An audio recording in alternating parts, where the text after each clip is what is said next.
This podcast is a member of the Place to Be Nation family. Visit us at placetobenation.com, the only place to be in your pop culture world. All of the lights. All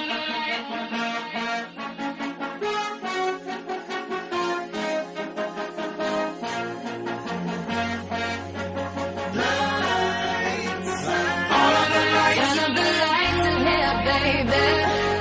Extra bright, I want y'all to see this. Turn up the lights in here, baby. You know what I need. Want you to see everything. Want you to see all of the lights. Fast cars, shooting stars. All of the lights, all of the lights. Until it's safe and sadly where we are. All of the lights. Welcome, everyone, to the longest running weekly episodic comic book podcast in Place to Be Nation history, the Hard-Traveling Fanboys. I am Greg Phillips. With me, as always, is Nick Duke, and we're here to bring you another exciting edition of the Longbook Hunters. Not that you have to worry about being overly factually accurate when claiming to be the longest-running week episodic anything, giving the precedent that's been set by certain other companies. But are you sure that's an accurate claim? Wouldn't it be more accurate to say we're the longest-running weekly episodic program in Place to Be Nation pop history? That's true. We are now in our own galaxy of the Place to Be Nation universe. Or is it our own universe in the Place to Be Nation multiverse? Ooh, I think with the comics thing, I like the multiverse thing better. But that's just me. Let's take it from a multiversal aspect. And as such, we're here proud to be bringing you our thoughts in our own little corner of the universe on the world of comics. And in this case, we're back with the Longbook Hunters, which is our monthly look at a trade paperback collection or graphic novel. These are books that you can find in any bookstore for the most part, Barnes & Noble, Books A Million, Amazon, or your local comic book shop. And this month, we're looking at a book that is especially dear to the two of our hearts, a book called Green Lantern Rebirth. This is a book from 2004? Not to be confused with Green Lantern's Rebirth, which we just talked about last week. Indeed.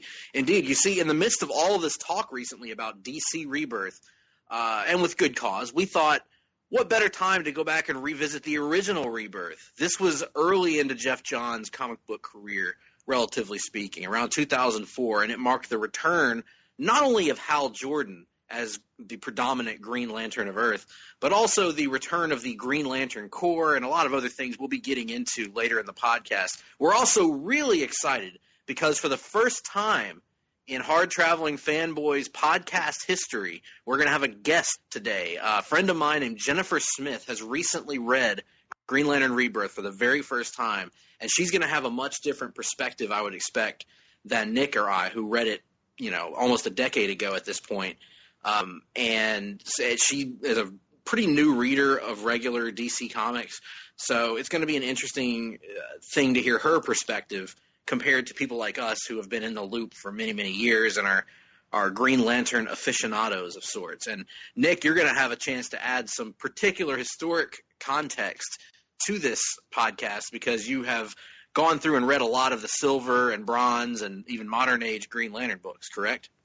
I have read every non-Kyle Rayner issue of Green Lantern. So pretty much post Emerald Twilight, I kind of stopped, ceased my reading project of a few years ago, and so I have this gap in my knowledge of pretty much from the time Emerald Twilight ends until Rebirth begins. So I've got a pretty solid, what's that, about a 12-year, 11, 10 to 12-year gap, I guess, in my knowledge base. Now I have read a few Kyle issues here and there, but most of those are ones that involve time travel subplots that also have Hal Jordan in them.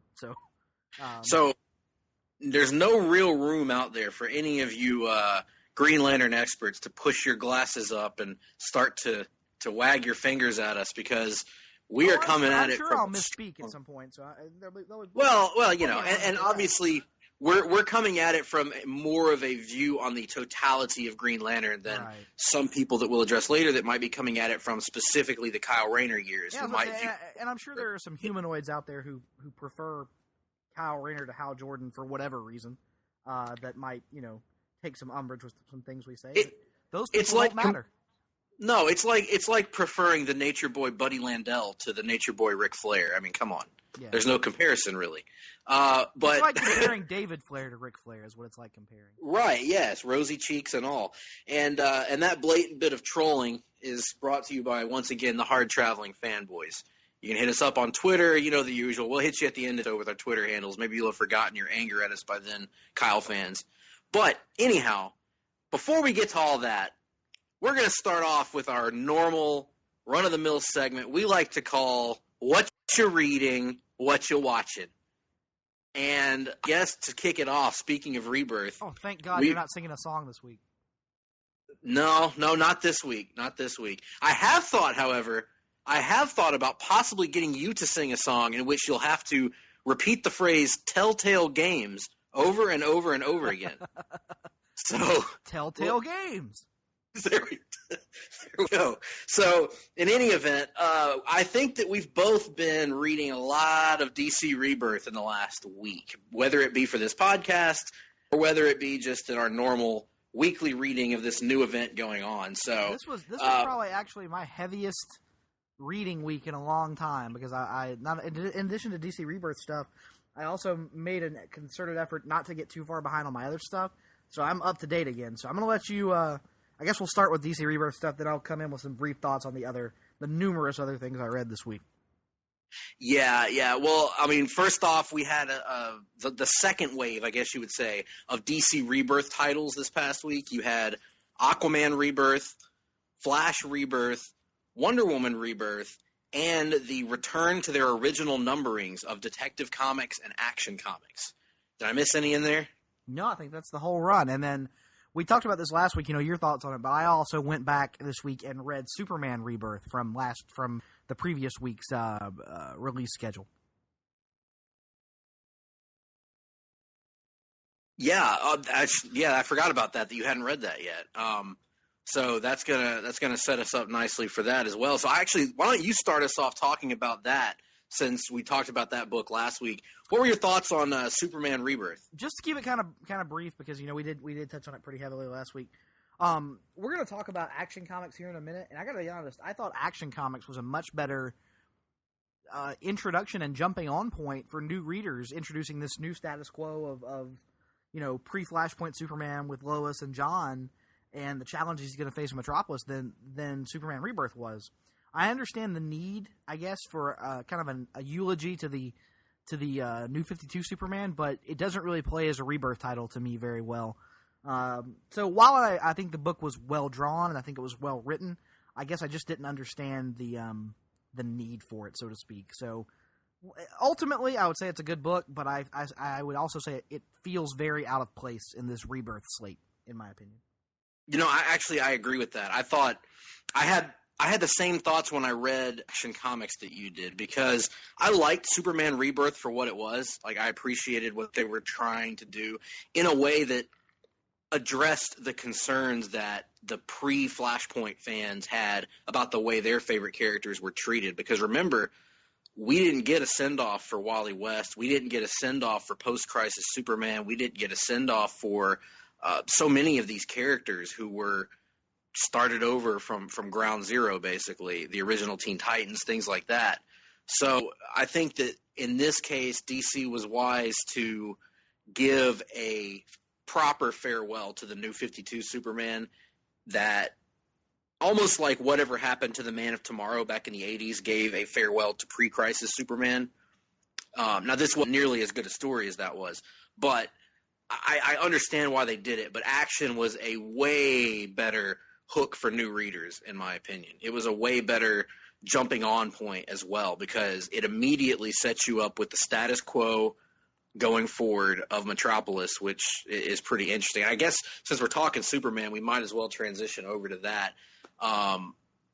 Action, I thought, was a really strong book this week. It was. I would agree, yeah.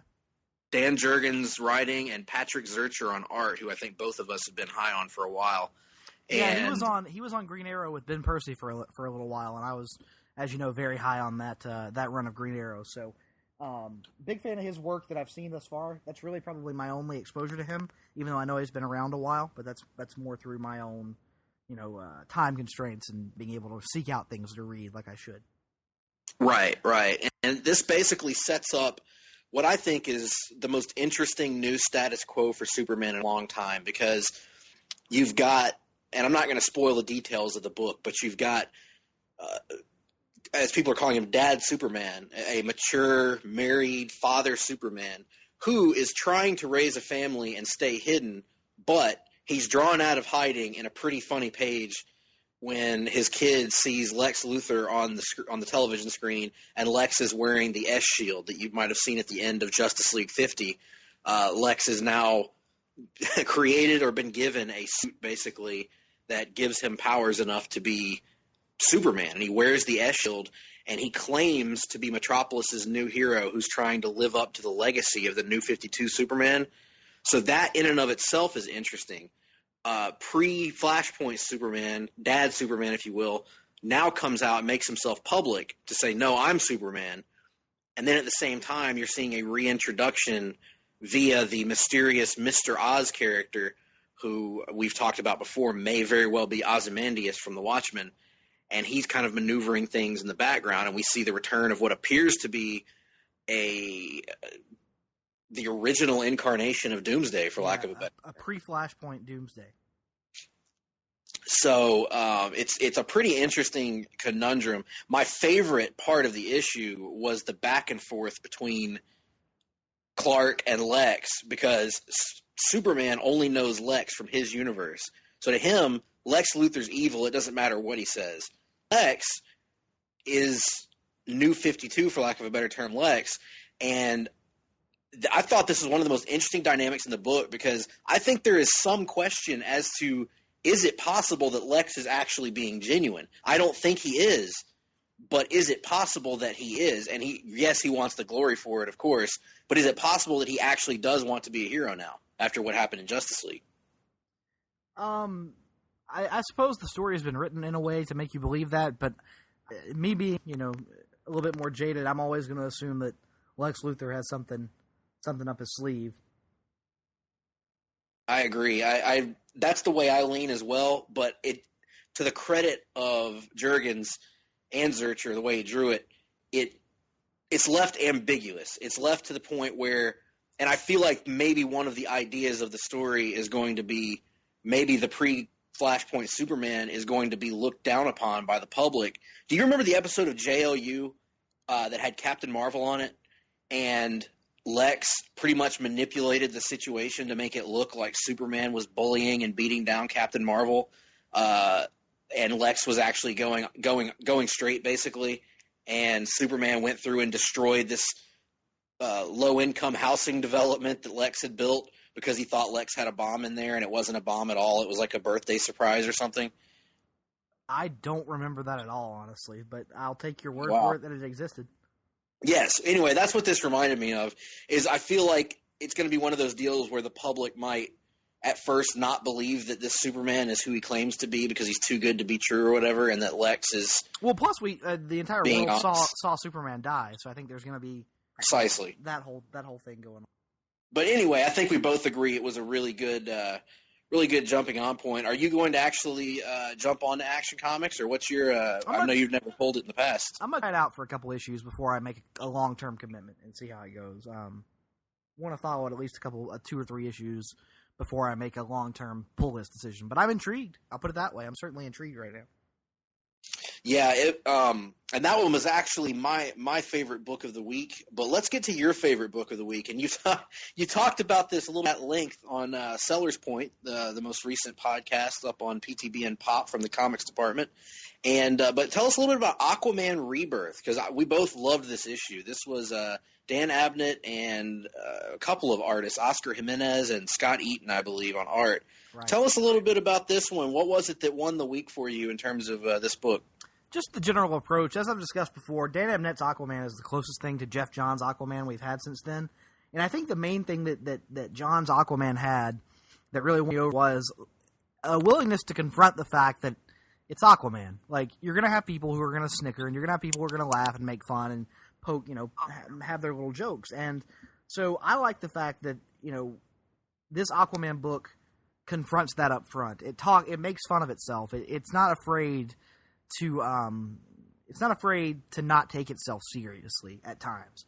And so add that in with the continued emergence of Mira as one of the most fascinating characters in all the DC universe, and the reemergence of Black Manta in a big bad way, and his new motivation going forward, and the way he's finally discovered to get at Aquaman the way he's always dreamed of.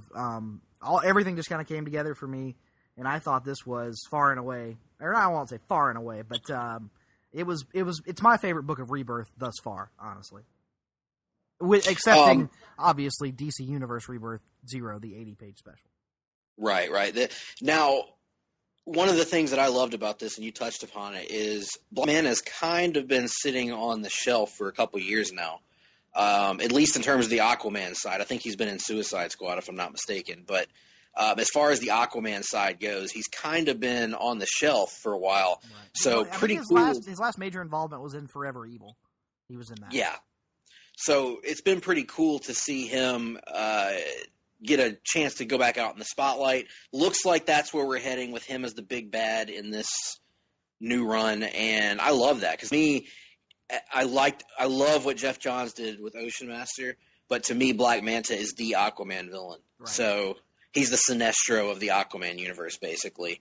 So I'm really looking forward to seeing where they go with it. I know you and Todd Weber have been very high on Abnett's Aquaman in general, so I bought this one. I didn't regret it. I'm hooked. I'm going to add it on the list and look forward to see where it goes from there. That leaves us with what's left? Oh, an outstanding book that we haven't mentioned yet, Detect Comics. Yep. James Tynion IV started his run on Detective Comics in a spectacular fashion, I would say. It's basically a teen book. Which is interesting because you were very hesitant about this book. I was very hesitant. And I'll tell you why. Let me tell you why, to paraphrase good old JR. I was hesitant about this book because I've never cared, and this is going to be controversial material for those listening. I have never cared, for the most part, about Tim Drake. I just haven't. He never stuck with me in a. I didn't hate him. He just never really had any connection with me. I never cared about Stephanie Brown, the spoiler, if you will. I never cared about Cassandra Cain. And this book stars the three of them. Basically, Greg never cared about most of the 1990s Batman mythos. I wouldn't agree with that. I would say most of the 1990s Batman supporting characters. I would say that. I didn't really, of course I didn't like Azrael very much, once they decided not to make him a villain. And other than that, I mean, Harold was fine. He was a hunchback and he fixed things, who doesn't like that? So you liked the Hunchback Mute more than you liked Tim Drake, Stephanie Brown, and Cassandra Cain. I know, it's controversial. I can't help it. He was a hunchback. I'm just trying to clarify. I'm not, Listen, quite frankly, a man's entitled to his own damn opinion. The 90s was a decade in which there were a lot of characters introduced in comics who we were told were better than the previous versions of those characters. For instance, Tim Drake was way smarter than Dick Grayson, and he was the next Batman. Even though Dick Grayson had already been there, I kind of resented the fact that the writers made it so clear that he's the closest thing to Bruce. They flat out would say in the comics, he's the closest thing to me, guys. And then Alfred would say, he reminds me so much of you, sir. Even though he really didn't in the way he was written to me. He was written the same as Dick was written to an extent. But that being neither here nor there, I didn't read his solo book, and I'm sure that's where a lot of people grew so attached to him. But to the same degree, Kyle Rayner, who we'll address later, there were a lot of characters that came out at that time that were like, hey, look at how much cooler this character is than the old guy that had the role. And it wasn't a situation of both of these characters are great. It was, let's tell you why this one's more important than that one. Anyway, but there was also a distinct effort in the early to mid-90s to separate Dick Grayson from the Batman mythos for some reason. So Anyhow, that's getting way off topic. Anyhow, but that's 3 of the main characters in Detective Comics. I also have not traditionally been high on James Tynion as a writer. He's been okay, but most of the stuff I've read from him has just been kind of average comics. This was not average. This was really, really good. This was a top 3 or 4 book for me in the entire Rebirth initiative so far. What did you think of it, Nick? I liked it a lot as well. I don't know that I would necessarily go top 3 or 4, maybe like top 4 or 5. I think I'd have to think about the way those books stack up to me. But, yeah, I mean, it may be top 5, but it's in that elite status. The upper half, we can comfortably say. I liked it a lot actually, but I was looking forward to it a lot more than you were. It's a characterization of Bruce and a characterization of Batwoman actually that I find really, really intriguing, and not to mention the weird thing about the premise about the solicits we had heard going forward was that Clayface was going to be a member of a heroic team here, and I wasn't really sure how that would play, but the Clayface scene in this book where he's introduced to the team is probably, and this isn't covering a lot of ground because let's take our bat colored glasses off for a minute and confront the fact there haven't really been that many great Clayface stories in the comics. No, this book probably had my favorite Clayface I've ever seen in print. Liked it a lot. Heartbreaking. The best Clayface has always been on the animated series, right? And that's the best compliment I give this book is it's the book that's felt the most like the animated series in a long, long time to me. It just kind of had that tone about it, and so I liked it a lot. Obviously, yeah, good jumping on point. And one of the things that it does is it does that Jonesian thing where it distills these characters into easily digestible ideas and concepts. In other words, you have 5, am I correct, 5 members of this team basically that they're trying to introduce to you: Batwoman, Spoiler, Cassie Kane, Tim Drake, and Clayface. Plus Batman, obviously. And they avoid introducing Batman really, but they don't really need to. It's Batman. But these other characters, they're each given a page and they're each given descriptors that boil them down into the essence of their characters. And that's something that all jumping on points should do in comics. It's something that Geoff Johns does better than anybody. And James Tynion really tapped into that with this book. So yeah, I'm interested. I'm going to jump on this as well, which is going to kill my wallet, but I'm going to do it because I've got to see where they're going. It's a great team book. And we haven't had a Bat family team book in what feels like forever. Well, to be fair, Batman and Robin Eternal over the last couple of years have both kind of served as that. True. I guess it's hard for me because I couldn't – there was no way I could follow a weekly comic, so I didn't really read either of those extensively. But in terms of a monthly, or if this is going to be bi-monthly, I don't know. But it is bi-monthly, yes.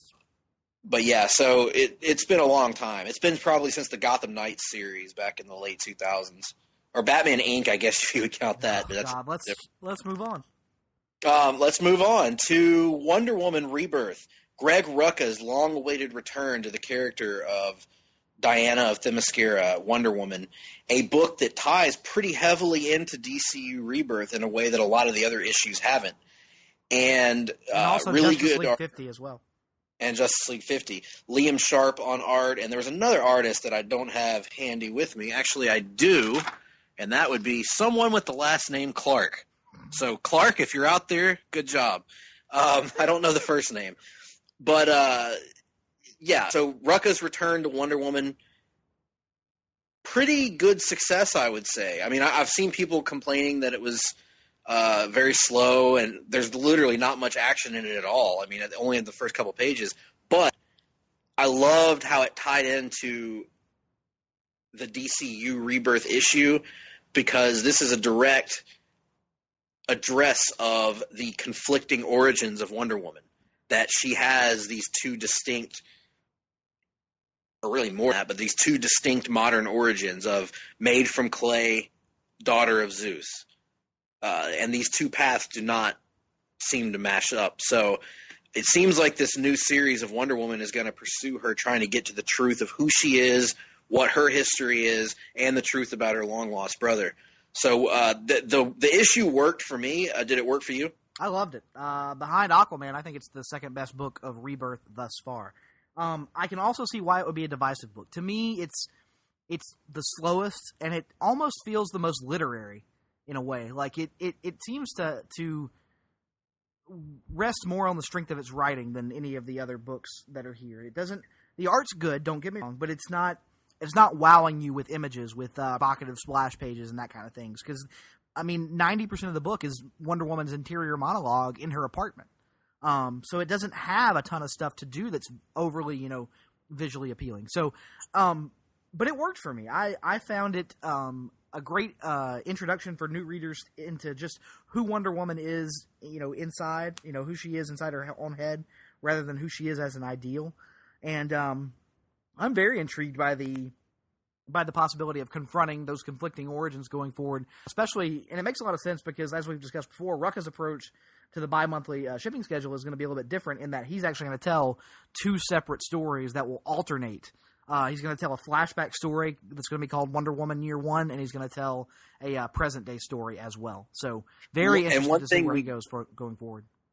One thing we didn't get in this issue that we're going to get in the regular series is Nicola Scott on art. Right. So I'm really looking forward to that. I believe that she is doing the past issues, and Liam Sharp is doing the present tense issues. So it should be really cool.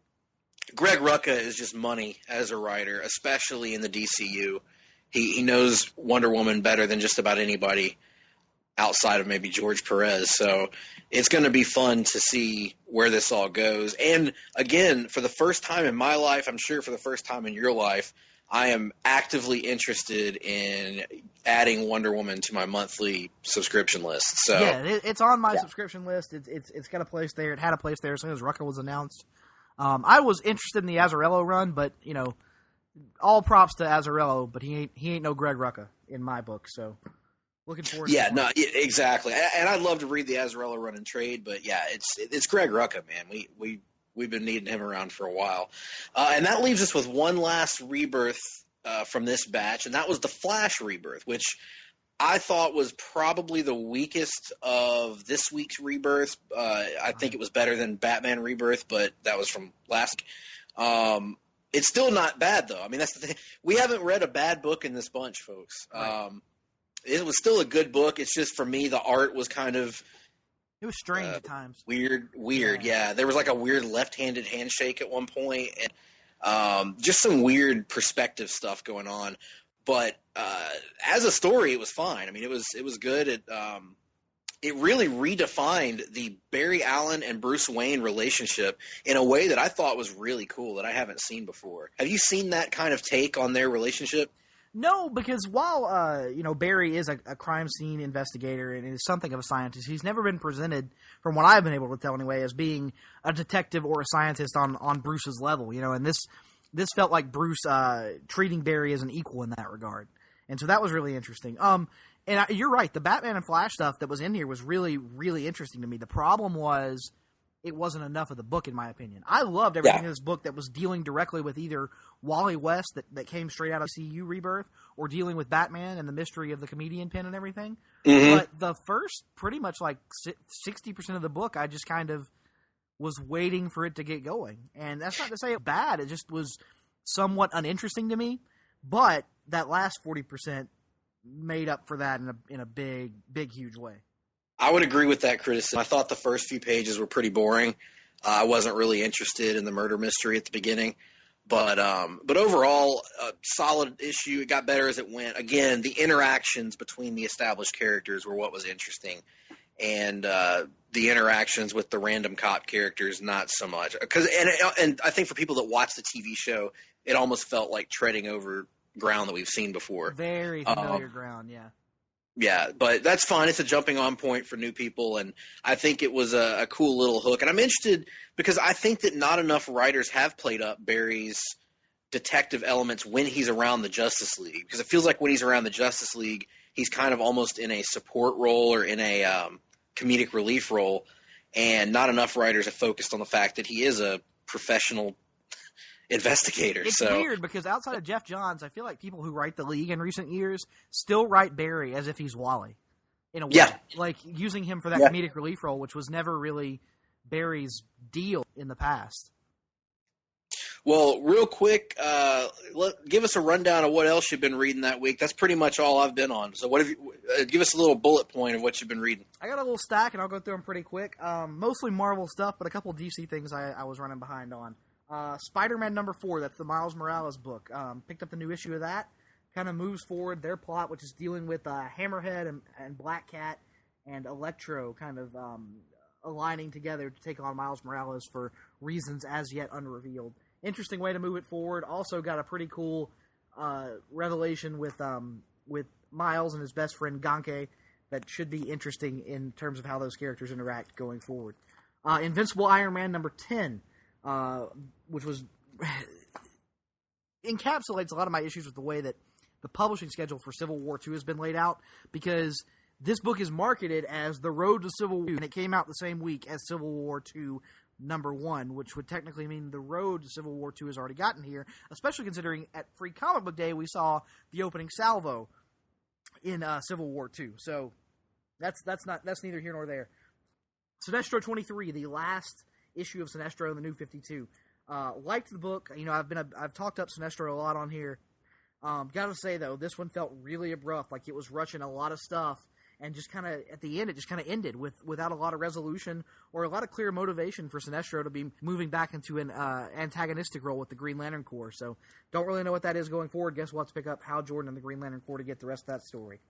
Obi-Wan and Anakin #5, the final issue of that one of the Star Wars miniseries they've been doing.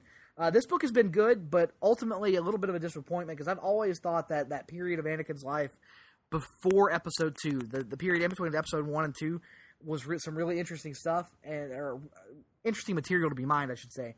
And this book isn't bad by any stretch of the imagination, but it's ultimately forgettable, I would say. The art's basically you mean the formative years of his life. Yes, and they don't really do much with it here, except for there's some flashback sequences that deal with him, the beginnings of his relationship with the Emperor, and as you would expect, those are excellent. But the current day story doesn't really do much for me.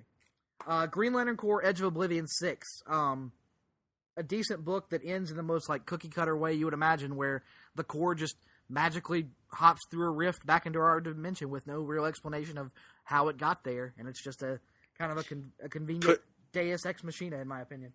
Putting a thankful nail in the coffin of the DC YOU Green Lantern era. Yes, thank the Lord. The Mighty Thor #7. Once again drawn by this dude named Rafa Garris that I blasted last time, and it's just as bad again this time. Thank God that 2-part flashback story is over, and we can move on to better things. And then I'll get into some of the more interesting ones. I'll have a little bit more in-depth thoughts on, and I'll save the most interesting for last. And by interesting, I don't mean good. Old Man Logan #7. Fantastic issue. This continues to be probably the best book that Marvel is doing right now, outside of, I'll say this, the best non-Star Wars title that Marvel is doing right now. Jeff Lemire and Andrea Sorrentino continue to be just a dynamic duo when it comes to comics, and I highly, highly recommend this book to anyone who's out there who is even moderately interested in Wolverine. Star Wars #19, the final issue of a story that involved it's weird. They kind of had a crossover coming out of a crossover, in that they did a crossover a while back called Vader Down, which was a crossover between the main Star Wars title and the Darth Vader title. And coming out of that, one of Darth Vader's supporting characters was actually taken captive by the Rebel Alliance. And so this book kind of ends up that story of that character being held captive by the Rebels, if that makes any sense. Good book, as always, and then it led into an even better book. For my money, the best Marvel book in comics, and a top contender for the best book in comics, period, is Star Wars Darth Vader series right now. And we just got issue 21, and it looks like we are gearing up for a big, huge climax. This book prepares to end at issue 25, so can't say enough good things about that. Now, something I don't have much good to say about. Civil War II #1. I'm interested in this. I'm interested in hearing your thoughts. There's still not a believable reason for this to for the entire Marvel universe to be in a civil war, in my opinion. The book is well drawn. The dialogue is mostly well written, but it's just wholly uninteresting. And in another frustrating publishing move, the inciting event of Civil War II, from what I understand, is going to be spoilers, the death of James Rhodes, the death of War Machine. That event, his death, was shown in the pages of the Free Comic Book Day issue. The Free Comic Book Day issue, yeah. I think that enough time has passed between that and now that we should be safe on that. Right. Just in case, we'll put up a helpful wing on the page. Right. But the problem is, it's shown in the Free Comic Book Day issue. His death is never shown in Civil War II #1. They skipped the scene entirely. So unless you got the Free Comic Book Day issue, you missed the actual death scene.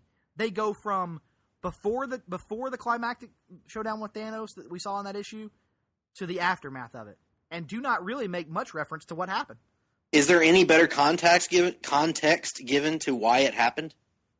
It happened because Captain Marvel was using the Inhuman Ulysses to look into the future and see that Thanos had designs on obtaining a cosmic cube, and he was going to use it in the future to wreak havoc upon Earth. And so Captain Marvel baited Thanos into coming to Earth by making him believe a cosmic cube was indication that it wasn't, and it led to a big confrontation between Thanos and her team, the Ultimates, but she also called in James Rhodes for help. And so the crux of this, the conflict, I can understand, is Tony Stark had warned her against taking too much preemptive action, which is mind-boggling that they're putting Tony Stark in that that moral position. But that's another thing for another day. And he is only angered further by the death of his best friend. So that appears to be the crux of the issue. Crux of the moral. There may not be a good reason for them to be into a civil war, but it is going to lead to Free State of Jones #1. So keep that in mind. What in the world are you talking about? Why, have you not seen the advertisements for the new Matthew McConaughey feature, Free State of Jones? What does that have to do with anything? Well, you see, that movie takes place during the American Civil War. One man fought to create his own independent country within an independent country. Right. And it was the Free State of Jones. So now, clearly, this is going to be about the Free State of Rhodes. Well, Rhodes is dead. Well, who says he can't have his own country then? That's a great point. See? With brain trust like this, it's no secret why we are the longest-running weekly episodic radio podcast program in Place to Be Nation pop history. About comic books. So with all that said, let's move on to give our brief thoughts on what we were watching this week. What did you watch this week, Greg? The only comic book related things that I watched was I rewatched Deadpool, which I won't say much about, but I did love. I actually liked it just as much the second time through. I haven't watched that one yet, though, but I really want to. I want to see how it holds up. Yeah, Plus, it was I think the deleted scenes look interesting, so I want to get the blue. I didn't get a chance to see those because it was through Redbox, but and of course the only other thing would be the third episode of AMC's Preacher, which I just finished watching right before this podcast, and your thoughts? Pretty good. Not as good as last week, in my opinion. I agree. It was I would say a little bit of a step back, but I still liked it more than I liked the pilot episode. Oh, totally. No doubt about that. I actually, I would agree with you mostly that this episode was a step back from last week's, but I think it gave us the only good tulip scene thus far in the show, being since she was pulled over by the cop. Yeah, that was a good scene. Unfortunately, they negated it by having a terrible tulip scene at the gas station, which just, again, in my opinion, I'm just really struggling with why you should like this character. Yeah, she comes off. So when she started giving especially when they're on the side of the road and she starts giving Jesse the speech about, because you think I'm not smart enough to follow, I was like, at that point, it was almost Seinfeld gift for me until they moved to the next scene. Like, I honestly didn't pay attention to the rest of what she was saying because the minute that – it's like dropping the Hitler bomb in a conversation. It's like once that happens, it's like, all right, we're really not going to get anywhere productive here. I really don't get what they're going for with Tulip in terms of, yes, you want to give her a hard edge, but there's a difference between being a hard edge and just being a bitter – unlikable jerk of a person. Yeah, bitch, yeah. and that's kind of what they're making her right now, and I don't really get it. Which isn't to say that Comic Tulip does have a little bit of that, but that isn't her Sure. entire character like this is. Yeah, I mean, Jesse has that in him, in the comic. All the characters And I thought have that. they were starting to turn the corner with her a little bit for a few minutes because Yeah. in that scene with the cop, I thought for the first time she actually showed that there was still a large part of her that actually deeply cared about Jesse and wasn't just doing everything to control him, but actually felt like, she was doing what was best for him ultimately. I also liked when they revealed, more of their backstory and why she was so adamant about him coming to help her. Yeah. I thought it made some more sense from a character perspective because it's almost like she thought if they eliminated the guy who started their relationship down a bad path on that day, that maybe she could restore it back to what it was. So it made sense from, her being a broken woman almost like that. They had some things that were starting to work for me, and then they just, like you said, that scene at the gas station, specifically the scene where she's just screaming at this random guy for no adequately explained reason. Like, it just makes her come off as this unlikable bitch. The idea, Preacher is a love story, and the idea should never be, you should never be asking yourself, why would Jesse ever want to be with Tulip? Right. You And should that's never what I'm be asking myself at this question. point. Yeah. But while we're on the other subject than of that. Tulip, how cool was it when Tulip drops the map from the pilot off at the beginning of the episode with her mysterious middleman and her middle woman, I should say, and her mysterious middle woman takes it into a theater, takes it into the fourth annual Houston Snuff Film Festival, which got a big pop for me. And there's a certain guy who we never see the face of, a certain guy in a certain white suit with a certain wide-brimmed hat enjoying the snuff film festivities. Yeah, that, for those who haven't read the comic, stay tuned. This guy is going to bring you pleasures the likes of which you've never known. Pretty much. Yeah. So, but yeah, other than that, it was good. I liked all the other characterizations. Cassidy was great. I do love the idea that they're introducing the duality of Cassidy a little bit. Right. The duplicitousness of Cassidy a little bit. So, because it's clear to me, or just what I got out of the episode, and we're in a little bit of spoiler territory here, but by the end, aren't you sure that, like, my reading of it is that Cassidy is trying to play both sides. He's trying to convince these two guys that he can help them so that ultimately he can take what's in Jesse for himself. Right, I agree. Yep. But with all that said, I think we're still both interested in the season, and it was a good episode. What did you make of the scene with Odin Quincannon in his office when he was listening to the the squeals of the animals as they're being slaughtered? Yes. Tremendous, absolutely tremendous. It really was. I can't wait to see exactly where it's all going. But Odin Quincannon is another character that's going to bring people a lot of pleasure once he gets going. I think the deal with Preacher is if you can stick with this early development stuff they're doing, because they are taking a little bit of a slow approach to it. If you can stick with it, if you can stick through it, you're going to be rewarded with some of the best characters you've ever encountered on television, at least in terms of entertainment value. So right. I would completely agree. But with all that being said, we've gone a little bit over here in our reading and watching segment. So what we're going to do is we're actually going to take a break a little bit early, and when we come back on the other side, we have our thoughts, our review in depth of Green Lantern Rebirth, and of course our special guest Jennifer Smith. So be sure to come back on the other side of the break.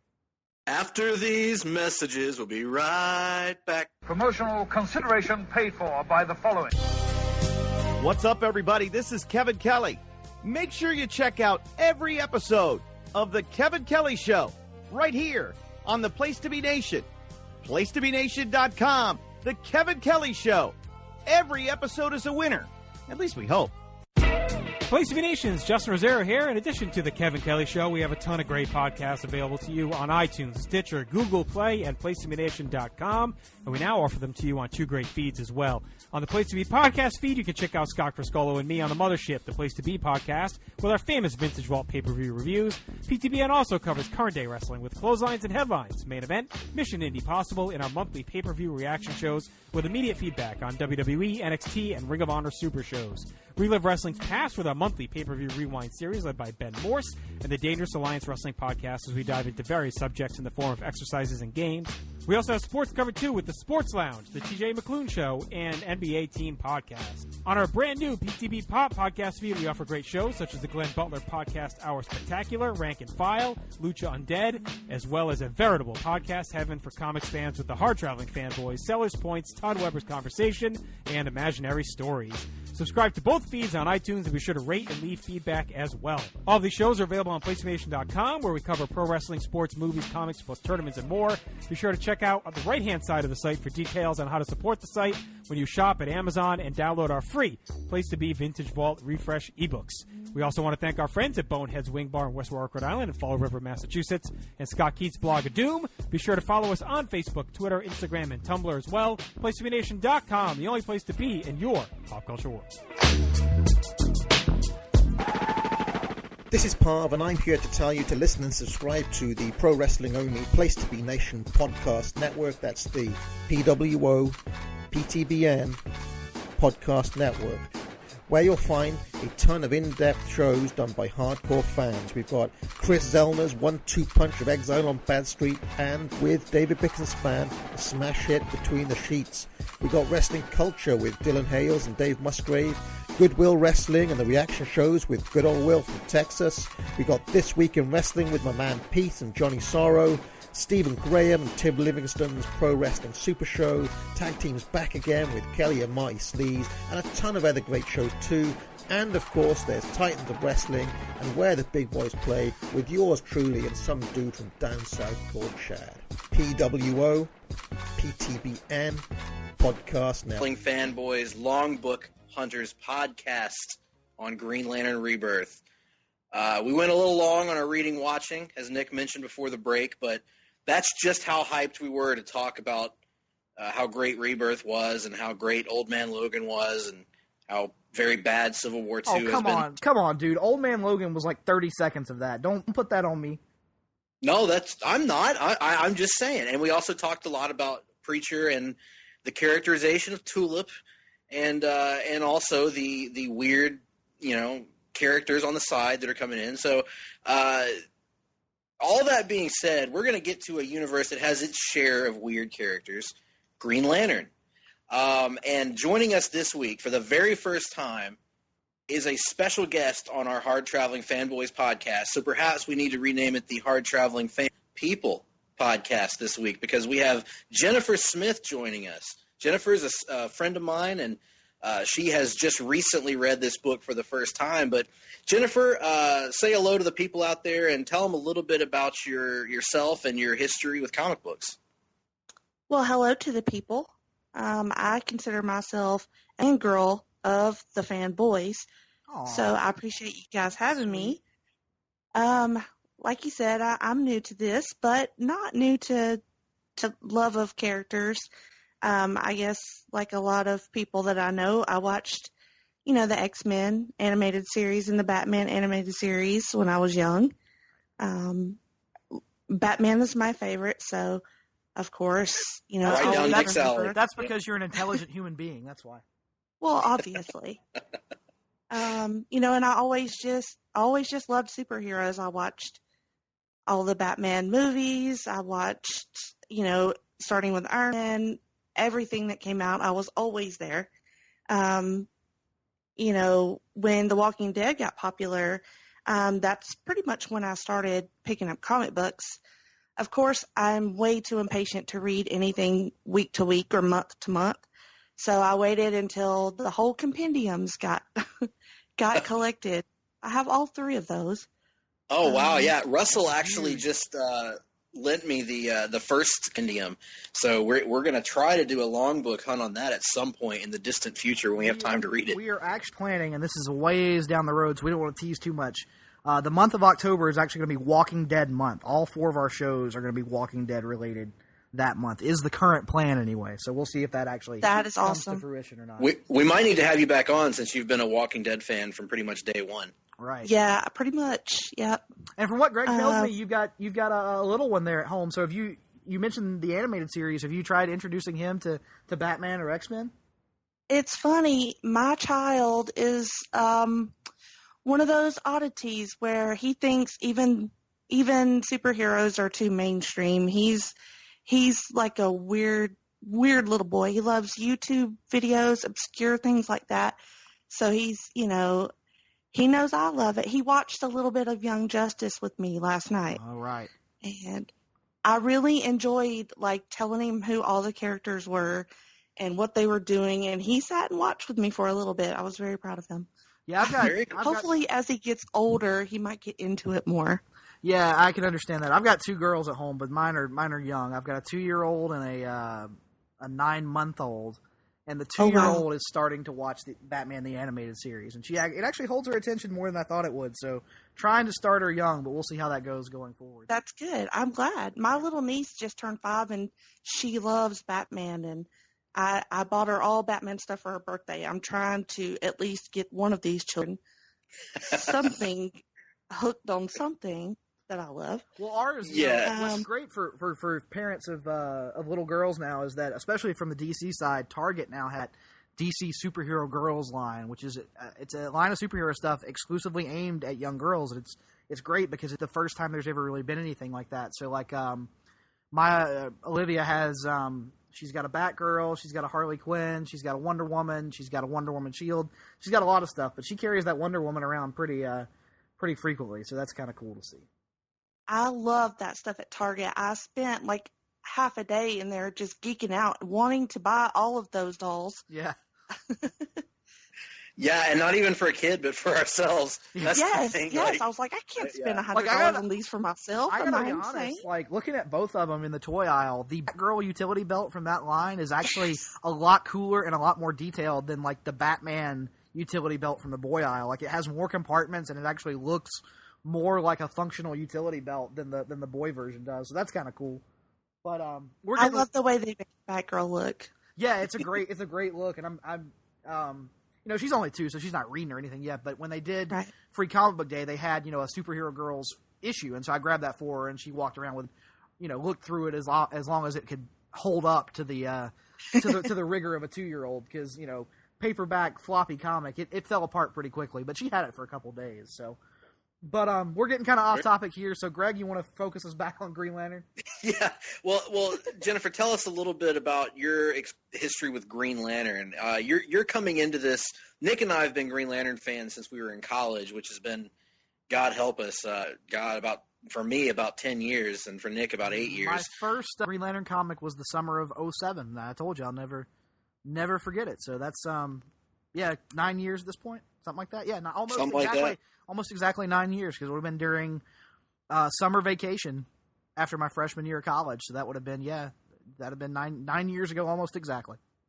Yep. And for me, I've been off and on since I was a little kid, mainly off until about 12 years ago when this book came out. But Jen, what was your knowledge of Green Lantern before you picked up Rebirth maybe about a month ago and read it?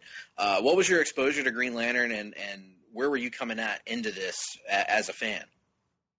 Well, to be honest, I vaguely remember watching the movie with Ryan Reynolds, but I never really got a sense of I didn't really fall in love with it. Not many people did. Not many people did, so don't feel bad. I am a Ryan Reynolds fan, but that didn't hook me at the time. But mainly I met Greg, you, and of course Russell, who lent me the book. Started talking to you guys online and learning more about all of the DC stuff, mainly because I was very much a newbie to DC, especially.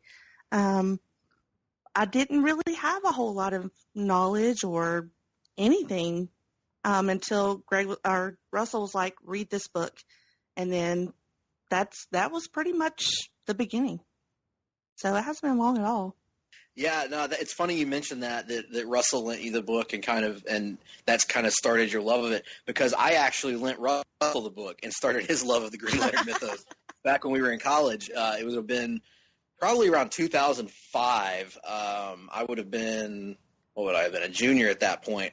And I remember Russell and I had been talking about comics for quite a while. We had been friends for a while. and I just lent him this, I believe it was the hardcover of Green Lantern Rebirth. It might have been the trade paperback, and pretty much started his love of the mythos. And but I know, Nick, you actually became a Green Lantern fan during Sinestro Corps War, which was the second part of the so-called Green Lantern trilogy. And that was a few years after the fact. When did you actually get around to reading Rebirth? Because I remember we talked a little bit about Green Lantern when we met, but you didn't become a fan until you picked up that Sinestro Corps special and took off from there.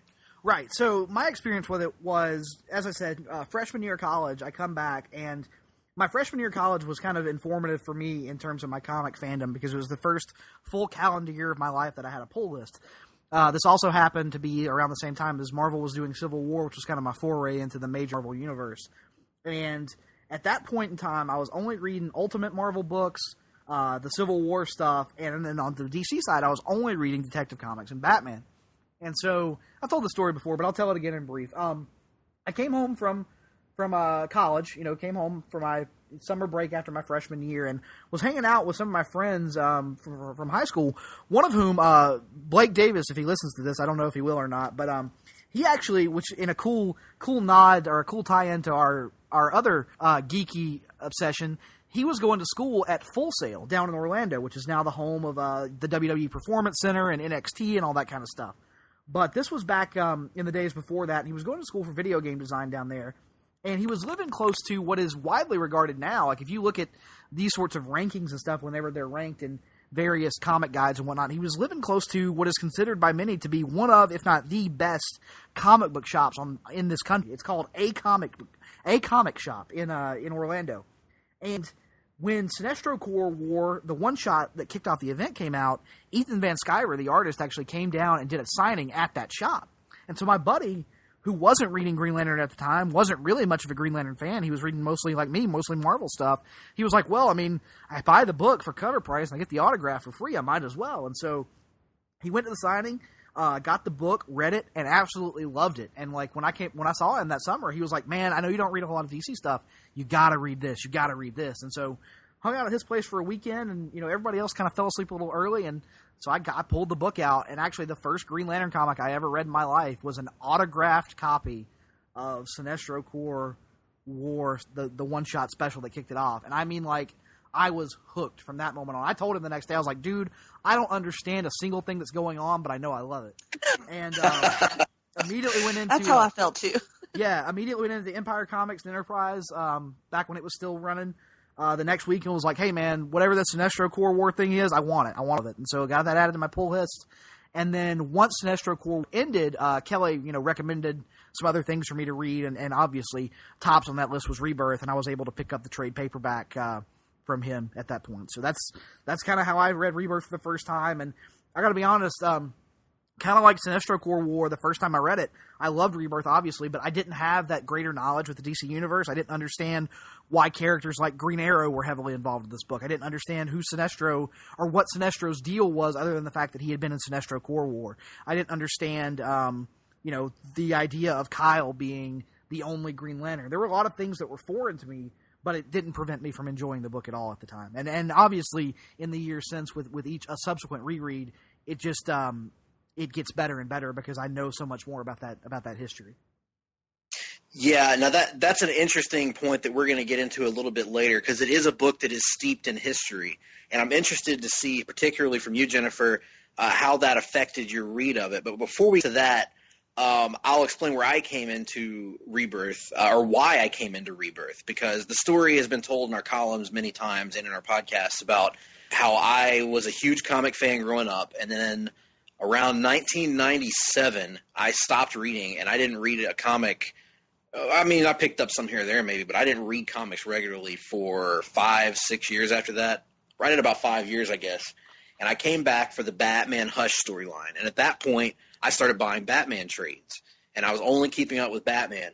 And then in one of those Batman books, probably during the Brian Azzarello, Eduardo Risso Broken City story, there was an ad in there, and it said, and it was Hal Jordan, and it said Hal is returning, or Hal is back, or something like that. And for backstory on that, when I was a kid, when I was first reading comics, Hal Jordan was in the very first comic book I ever read, which was an issue of Superman from 1988. And it was Superman and Green Lantern, Hal Jordan, on the cover, and they were flying through what appeared to be a high school geometry project. And it was obviously not a high school geometry project, but that's what it looked like. So I was just fascinated by this at the age of 4 and decided to love comic books from there. So I've always had sort of a weird attachment to Hal Jordan, even though I didn't regularly buy Green Lantern comics, even though he didn't appear in most of the comics that I bought back then. The fact that he was in my first comic always made me, I guess, feel some sort of connection to him. So when they not killed him off, but when they turned him evil in the mid-90s, it kind of turned me off. And so the idea of bringing him back, I was like, you know what, I got to check this out just to see how they can do it and how they can redeem him, as we're going to get into in just a second. And so I was coming into this book as somebody who was looking for a hook, basically. I didn't realize it at the time. I thought I was just going to buy this comic and see how Hal comes back, and then I'll be done with it. And I ended up loving it so much that it actually brought me back into the greater comic book fold. Suddenly, I was interested in what was happening in the JLA. Suddenly, I was interested in what was happening in Superman. Suddenly, I was interested in what was happening in both Green Lantern and Green Lantern Corps. And so it really turned my comic book reading life around and created the happy-go-lucky that you have today. And that's what a time to be pulled back into, right? Because Infinite Crisis was not long after this. I want to say right around the corner, less than a year, right? Or maybe around 6 months, something like that. Yep. Infinite Crisis, which we have called the best of the DC crossover events. So yeah, that was right around the corner, and it was, in my opinion, just, and my opinion is obviously colored by nostalgia and how it was at the time.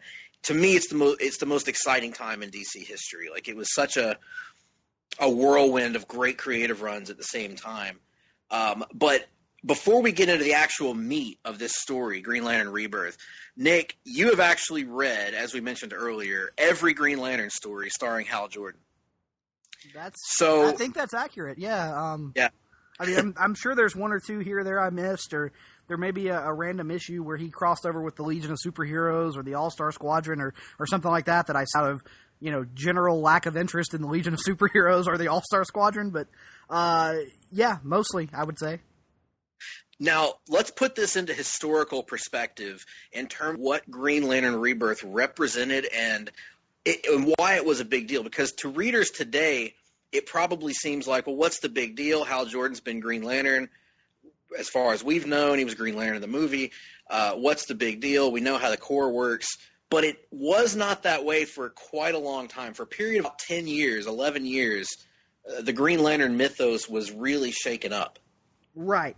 So the quickest and dirtiest version of this that I can give you. Let's see here. So obviously, you had Hal Jordan, who was introduced as the Green Lantern in the mid-1960s during the Silver Age, kind of reclaiming that title of Green Lantern, but claiming a distinct version of the character from the old, Alan Scott Golden Age Green Lantern. Doiby Diggles. With Doiby Diggles, of course, our beloved Doiby Diggles. But so you had that from about 1960, 4 or 3, somewhere in that range. I forget the exact year. And that carried through all the way up into the early 90s. And throughout that period, Green Lantern, like a lot of characters, would wax and wane in terms of popularity. The late 80s kind of represented a low point for Green Lantern, to the point where he was eventually given just a backup in Action Comics Weekly, did not have his own title, going on. He had Action Comics Weekly and a Green Lantern Corps quarterly title that would come out, and that was really it. And so DC decided to try and get some interest back in the character by giving him his own book again, and they launched in the early 90s. I want to say it was 91, and I may be off on the numbering on that, but it's somewhere in that time frame. Gerard Jones launched a Green Lantern series. And the conceit of the series that kind of set it apart from really all of superhero comics, to be honest, was that for the first time they were allowing Green Lantern to actually show age. Hal's temples began to gray. He was portrayed as the elder statesman of the DC universe, for lack of a better term, even though he, came in distance after characters like Batman, Superman, and Wonder Woman, or even The Flash. So even though he was one of the younger Silver Age characters, he was allowed to represent the idea of aging in the DC universe. And if anybody wants to go back and read some classic Green Lantern, I mean, obviously you can go back years and decades, but I always point to that Gerard Jones run in the early 90s as something that doesn't get nearly enough of credit for the concepts it introduced. I mean, around the same time, you had what is probably the definitive John Stewart story with Mosaic. You had a re-emphasis on Guy Gardner. This book actually kind of established Guy Gardner as we know him today, the lovable asshole, for lack of a better term. And so that's going on, and I thought, granted I was 5, 6 at the time, I can't really speak to what the sales numbers were, but looking back on it, I thought it was a pretty good book. And then, as Greg knows, and I'm sure Jennifer knows a little bit about it, Death of Superman came along, and probably surprised even DC itself with how big of a success it was. And around the same time, you also had the growing trend towards the anti-hero in comics. You had the rise of Venom in popularity over in the Spider-Man mythos. You had Ghost Rider. You had Ghost Rider. You had Image Comics getting ready to kick off in a big way with their mostly darker and grittier take on the superhero tale.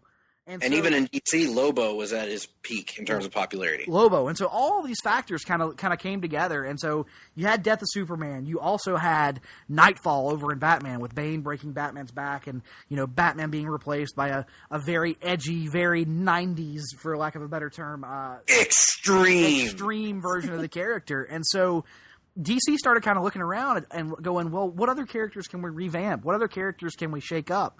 And Green Lantern was chosen. And Gerard Jones actually had to kind of pretty much throw his story out the window. He had, as the legend goes, there's a version of the story called Emerald Twilight that is completely different than what we eventually got. That Gerard was going to use it not to overhaul Hal Jordan, but to overhaul the idea of the Green Lantern Corps and to kind of do what Geoff Johns wound up doing years later and kind of, put the Guardians in more of an antagonistic role and just kind of give Green Lantern a new purpose and a new status going forward. DC didn't want that. They wanted something a little bit more drastic. So Ron Mars was brought on to write a story that saw Hal Jordan's beloved Coast City destroyed. Hal, distraught with grief, attempts to bring Coast City back using his ring.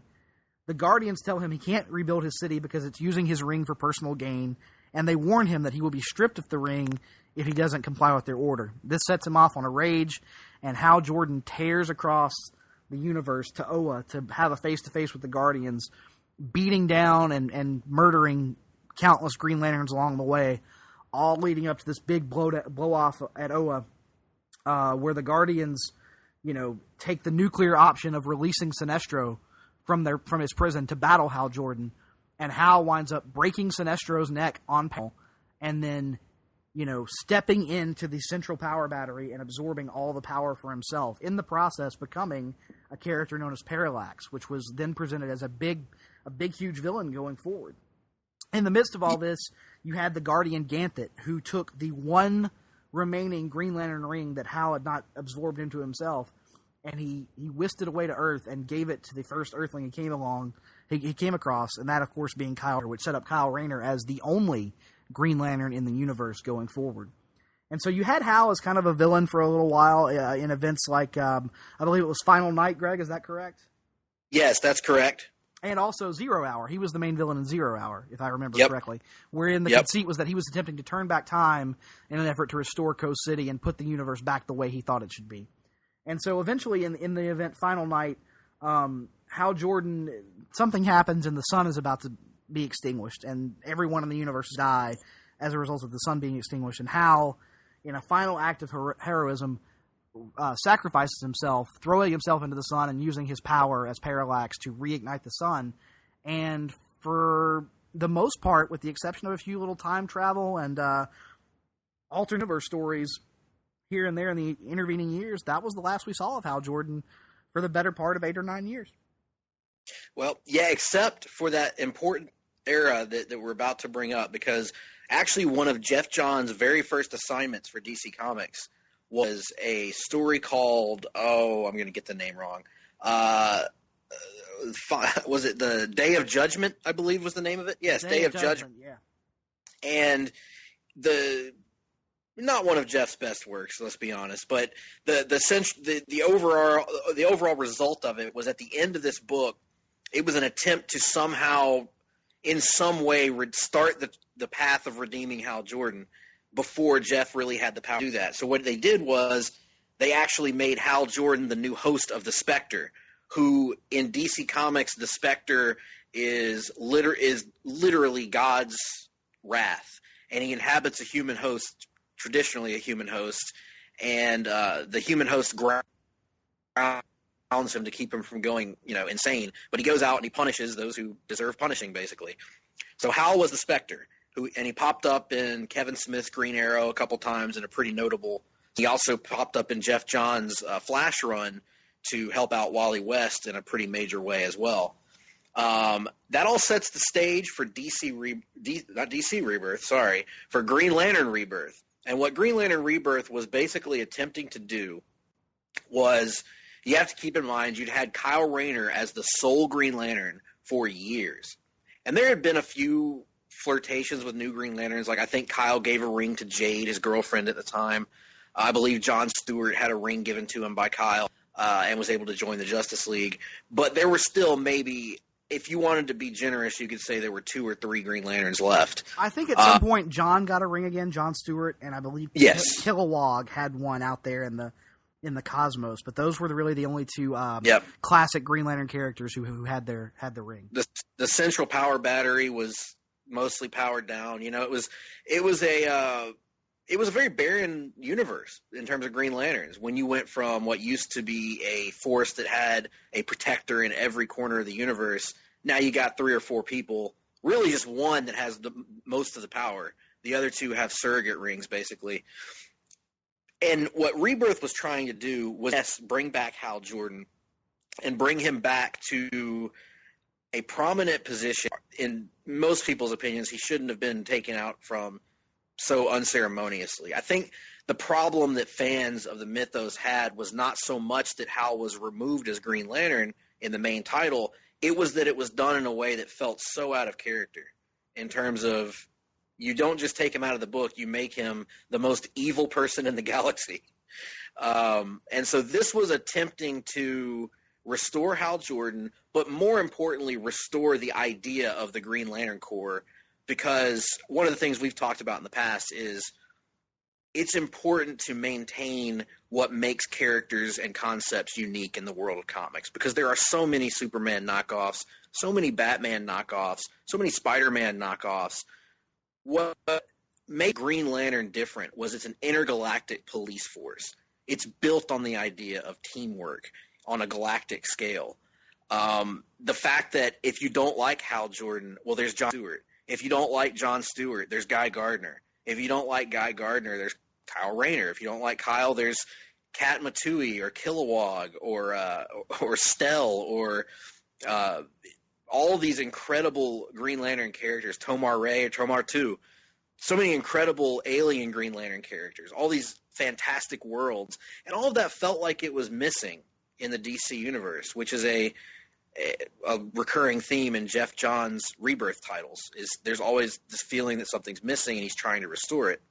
So, Nick, would you agree with that assessment that this was attempting to restore essentially the entire mythos to the DC universe? Absolutely. And it was also an attempt to restore Hal Jordan's sense of honor, that a lot of fans felt like had been taken away by Emerald Twilight. The Emerald Twilight, while it's a good comic book story, I don't think it's a very good Hal Jordan story for that very reason.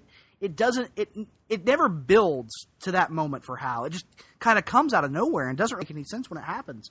And so in that way, and that's what Geoff Johns is brilliant about. He loves to take old elements of continuity, elements of the DC universe that you've always viewed a certain way, and show you a new way to view them, shine a new light upon them, as it were. And so that's really what this is a way to reshape the events of not just Emerald Twilight, but kind of the entire Hal Jordan story of the 90s into something that doesn't feel out of place. Right. Now, we've given a giant continuity dump on everyone listening to this. Jennifer, coming into it as an outsider, first of all, the first question I'll ask you is, did you know anything about Kyle Rayner before you read this book? No, I did listen to a Geek History Lesson podcast on Kyle, but no, I hadn't read anything with him. So you're kind of dropped into this book, and Kyle is the Green Lantern at the beginning. Was it a tough adjustment for you reading this? Did you feel lost, or did you feel that after a few pages you were able to catch on pretty quick? Well, the one good thing about having this book is they have a who's who page. So that really helped me to go back and be like, wait, what is this guy? Who is he? What's happening? So they have a whole list of who everybody is and kind of their little background. That helped me a lot. But, I mean, I was just trying not to have any kind of preconceived notions or anything. I was just trying to roll with the story and just let it go and try to figure out as I went. So it wasn't that bad.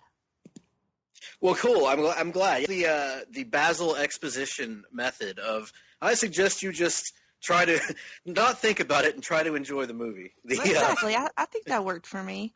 That's cool that it has the, I haven't read that paperback. I'm guessing, is it the paperback or the hardback that you have? It's the hardback. The hardback. See, I've never read the hardback, so that's cool that it has that who's who page in there for it. Because I know my wife has expressed an interest in reading stuff like the Kevin Smith Green Arrow, but Greg, I think you can attest to this. That Kevin Smith Green Arrow, especially that first volume, is so steeped in DC continuity. And it doesn't have a primer in the pages of the edition that I have, that it's really like, I feel like I would spend more time explaining things to her than she would actually take reading the book. That I'm like, maybe we should. And so I've handed her Mike Grell Green Arrow and other Green Arrow stuff, and I'm like, one day I'll sit down and try to explain the entire landscape going into this book so you understand every aspect of the story, because that's one that I didn't understand the first time I read it, to be perfectly honest. But, it's good that books have that who's who sometimes, because it's really necessary for new readers. Yeah, even in monthly comics, I like what Marvel does with that first page they have that kind of sets the stage for who the characters are and what's going on.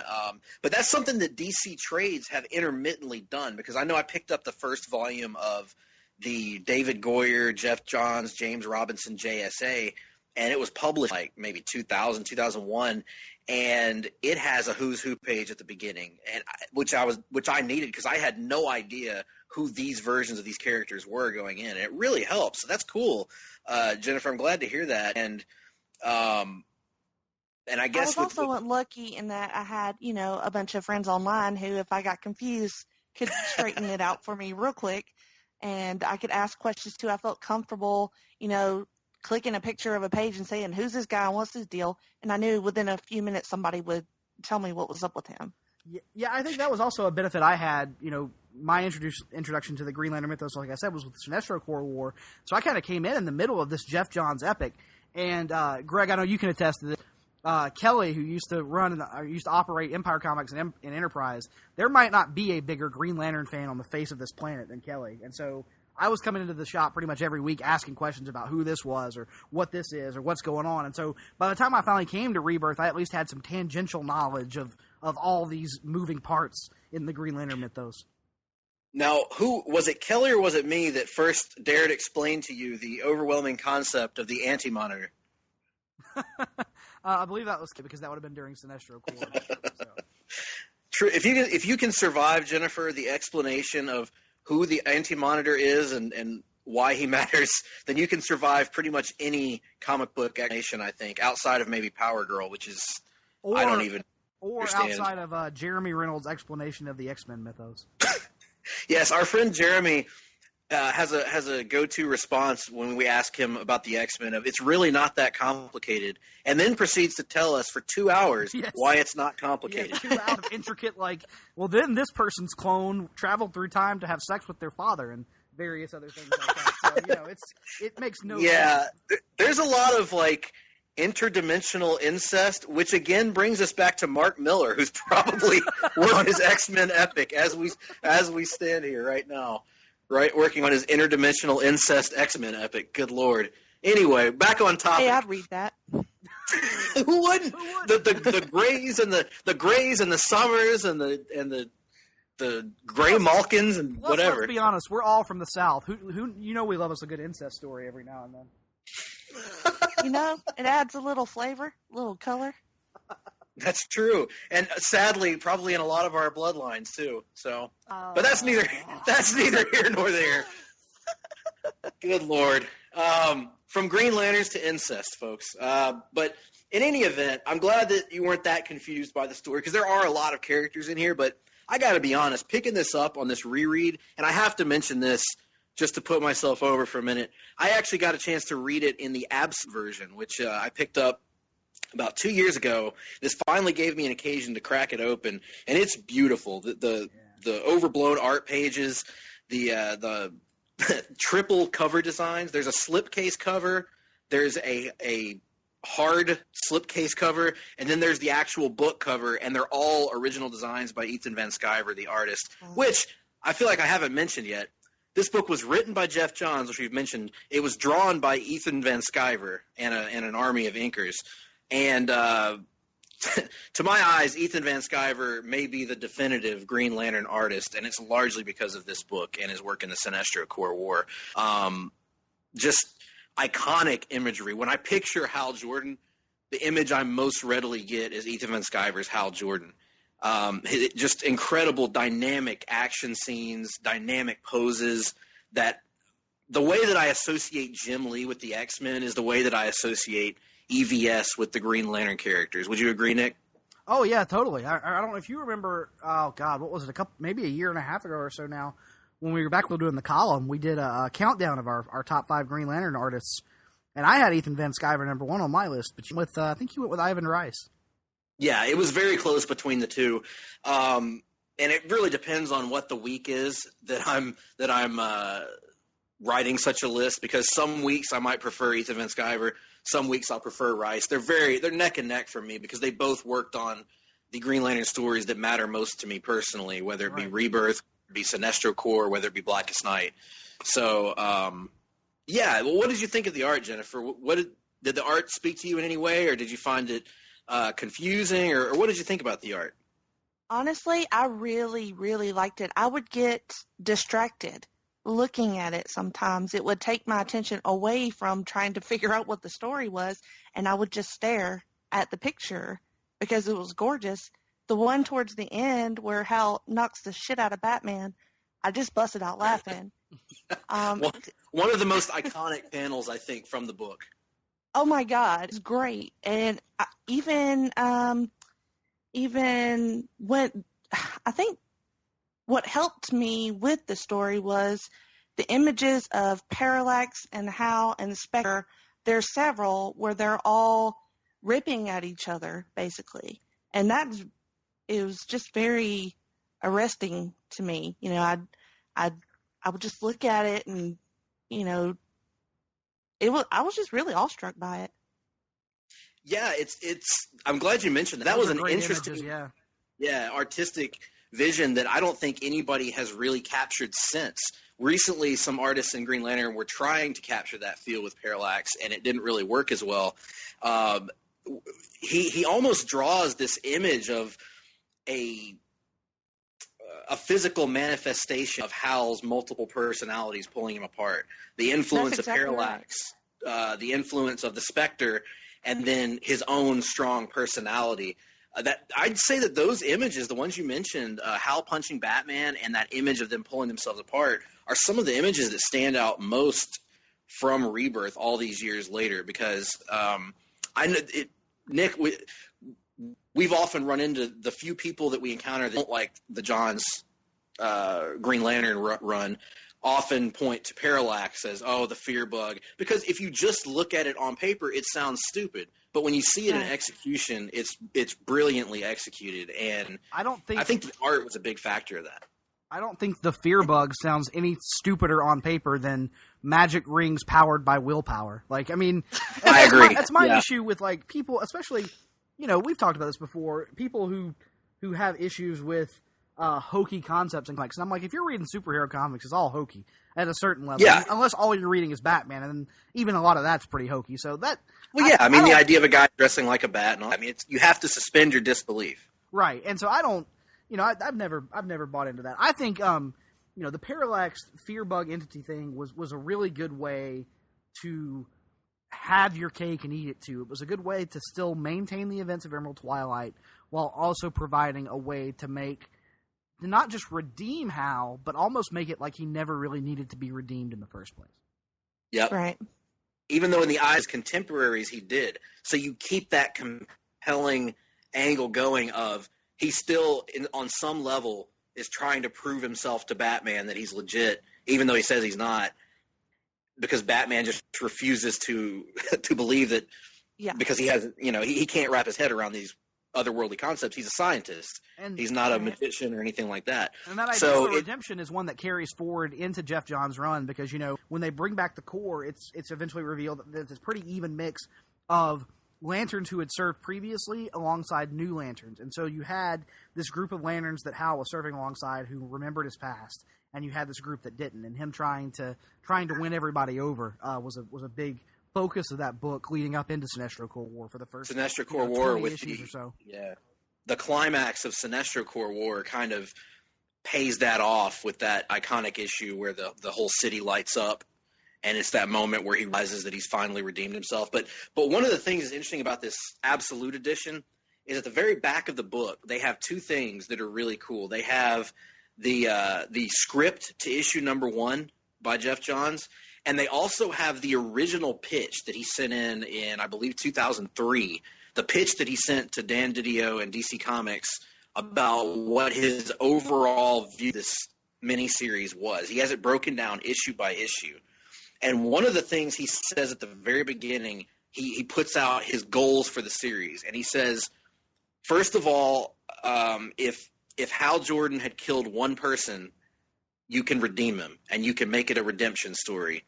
Where the idea is to absolve him of that murder. However, Hal Jordan killed literally dozens and dozens and dozens of people. He said, you can't redeem him. He said, let's get that out on the board right now. There's no way to absolve him of that. So what we have to do is we have to come up with a way to do that from a story perspective in terms of we can't tell the story of Hal saying, I'm sorry, guys, forgive me, because that can't be forgiven. Instead, we have to make it revealed that Hal wasn't responsible for his actions. That's the only way he can be redeemed from that. That was one of the expressed goals going into this book, was to get Hal back in a hero role in a believable way that would open up the door for something else. And in the process of that, you can see as he develops the idea of what parallax is, what it represents, and it opens up the idea of the emotional spectrum. And Jennifer, that's something that I also wanted to ask you about. What did you think about the positioning of willpower versus fear in this book and the idea of the emotional spectrum? Because this was all, at this time, these were new concepts to the Green Lantern mythos. This was stuff that had not existed before. It was stuff that Geoff was using to kind of retroactively explain things in the Green Lantern books. But what did you make of that whole dichotomy represented by parallax versus the green energy of the Green Lanterns? I thought it was interesting. I kind of picked up on a couple of times where they said, my ring doesn't work on yellow, and they didn't know why, and they kind of discovered why. It's because of parallax being yellow. It's interesting, and I know that there's a whole, a list of emotions that equate to different colors. I find that very interesting. It works. I think it works. Yeah, it kind of opened up the idea to a way to expand the Green Lantern universe in a way that I don't think anybody really thought of before, in terms of Now you did open it up. And this is really just the beginning. So in Rebirth, you don't really see the hints of, for instance, the Red Lanterns or Larfleeze the Orange Lantern or any of those other characters. But it opens the door for that because, as Geoff Johns does so well, it's about respecting what came in the past and planting the seeds for growth. What were some of you mentioned actually a couple of the scenes that stood out to you, but what were some of the moments that stood out in this book to you, that be positively or negatively? I liked the stuff with Kyle. I liked when he was explaining to Ollie the things that he had seen and what he had put together and why he was toting Hal's body around. I liked, of course Batman's my favorite, so I always tend to notice his moments where he's always in shadow in this book until he blasts him with green light. and he's really a dick most of the time. This was during exactly. That's funny you mentioned this. This was during an era that Nick and I refer to as paranoid Batman, which we love. Yes. But it's what did you make of that take on Batman? I tend to like it too. I like me some dark, kind of douchey Batman. He's not doing it for unknown reasons. He has reasons, for being how he is. He has trust issues, to say the least. He's seen some shit. Yeah. Yeah, that no doubt. He's seen some shit. And I really liked the ending. I liked the moments between Ollie and Hal, because I know they have a history. I don't know much of their history together, but I know that they do have a history and a friendship. I liked their scenes. Of course, I love Ollie. I was going to ask, you obviously became a fan of Ollie through the series Arrow. What did you make of this version of Ollie? Did you recognize him? And did you you mentioned that you enjoyed his scenes. Was that an easy transition for you to read this version of Ollie? Oh yeah. I liked his banter. He told Sinestro he liked his facial hair at one point. Thought that was pretty funny. Yeah, when he's talking about trimming his mustache. Yeah. Yeah. And he's kind of like me, he didn't know any of the story. I kind of felt like I was, going along with Ollie a little bit, parts of it, because he had to have Kyle explain all this stuff. And then he sat there and he was like, I need a minute, Yeah. A lot of times his response is kind of like, right. Right. Okay. So what you're telling me is my friend is not evil. He just got, kind of infected with this guy, and this guy took over his soul. So, and this other guy took over his soul, but then the other thing took over the other guy's soul that took over his soul, right. And then That's what were you saying, Nick?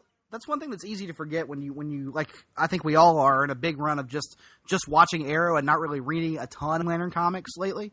Is Ollie can be a damn funny character when he's used properly, and that's one aspect that I think they've started to try to introduce that into the show, but they haven't really gone full on comedic with Ollie yet. And it probably wouldn't even fit in the tone of the show, but he can be a downright hilarious character when used like he is here in Rebirth. So I love his usage here.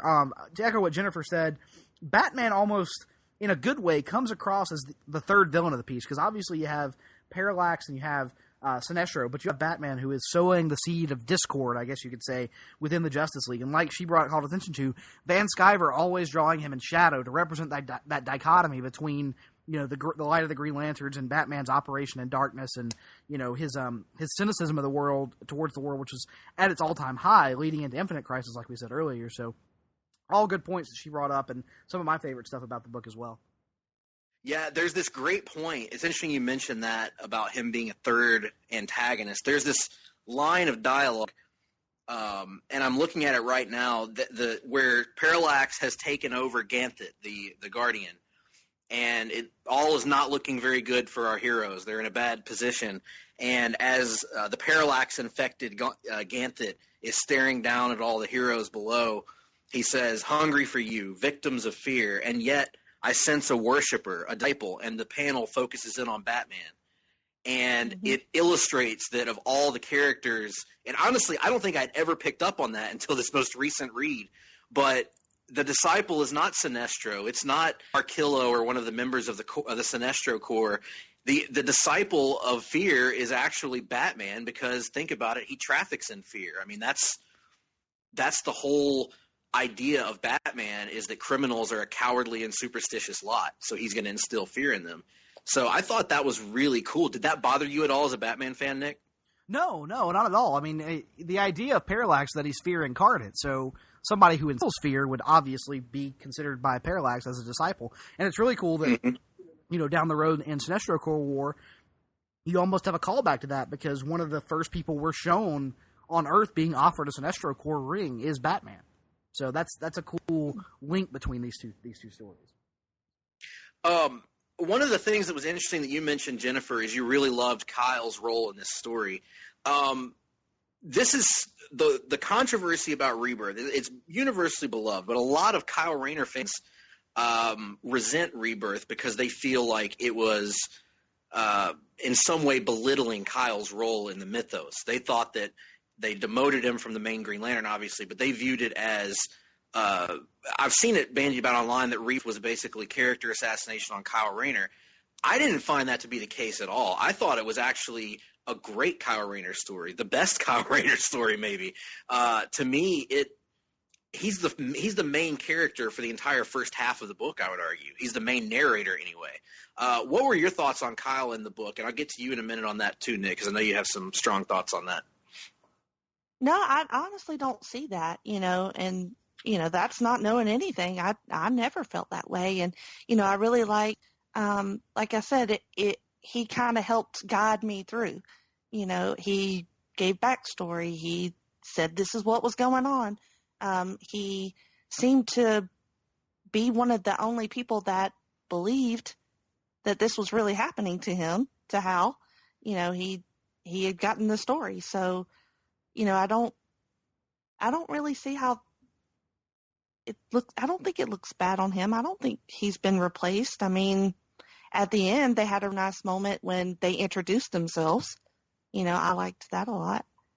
Yeah, the handshake. Yeah. After all that fighting, they finally whip Sinestro and then take the moment to shake each other's hands. Yeah, really exactly. cool. I mean, I thought it was great. And we also get these killer shots at the end, these great splash pages of all of the Lanterns working together. And one of the things that I've always loved about Rebirth is how it illustrated the differences between the Lanterns, that each one of them uses the ring differently. Like it mentions that when Guy Gardner uses it, it's like a leaky faucet. It's just so sparkling with willpower. When Kilowog uses it, he uses it like a cannon. He's the only Green Lantern that makes a noise when he uses his ring. John Stewart is an architect that builds all of his constructs from the inside out. And Kyle Rayner is an artist, so he's always sketching out these elaborate designs that constantly change. Was that something that also you thought was cool, Jennifer? The way that they differentiated, I guess, between the characters. Yeah, I really like that. I'm actually looking at that right now too.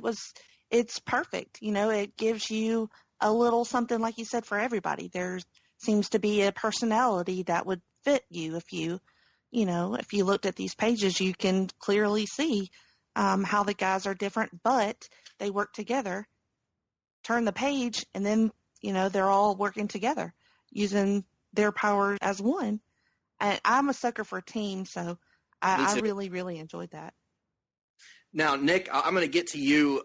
First of all, address the Kyle elephant in the room, because obviously Kyle had been the Green Lantern for 10 years, and all of a sudden he's now a Green Lantern. What do you make of the general complaint, and what's your theory about why that has kind of retroactively been applied to Rebirth? My theory about why it's been retroactively applied, I'll tell first, is because, in the years since Rebirth, I think it's fair to say that Hal did kind of become the main Green Lantern. He was the Lantern focused on most heavily in the main Green Lantern title. At times, you even had Kyle taken even the secondary title, Green Lantern Corps, and moved over into something like New Guardians, which I think clearly a lot of people viewed as the tertiary title, or even most recently, the Omega Men, which wasn't even really a Green Lantern title at all. And so I think that most of that was in the New 52, I think. That's true, when they moved him out of the GLC book. Don't forget that he also was put into an Ion book not too long after True. this. And also was infected by Parallax during Sinestro Corps War. So I think that, the things that happened to Kyle in the next 7 or 8 years coming out of this tend to unfairly color people's perception of this story by itself. I mean, look at the scene when Sinestro and Hal are clashing for the first time since Hal's return, and Sinestro is verbally running down Kyle. And the entire time, Hal is telling Sinestro all of the reasons he's wrong. And all the reasons why Kyle, above anybody else, is responsible for keeping the light of the lanterns burning in the universe. He was the only guy left. They take numerous occasions throughout this story for Hal to directly praise Kyle, and I think it's one of those instances, much like in DC Universe Rebirth recently, where it's almost Geoff Johns speaking directly to the reader, telling the reader this isn't intended to replace Kyle or diminish Kyle. This is intended to just make Kyle part of the larger mythos. And that's really what the story was intended to do. It was never intended to take away Kyle. Again, to make a parallel to DC Universe Rebirth, it's the same thing with New 52 Wally and pre-Flashpoint Wally. Just because pre-Flashpoint Wally is back now doesn't mean that Geoff Johns was trying to erase New 52 Wally for whoever may be attached to him. And that was the same thing here.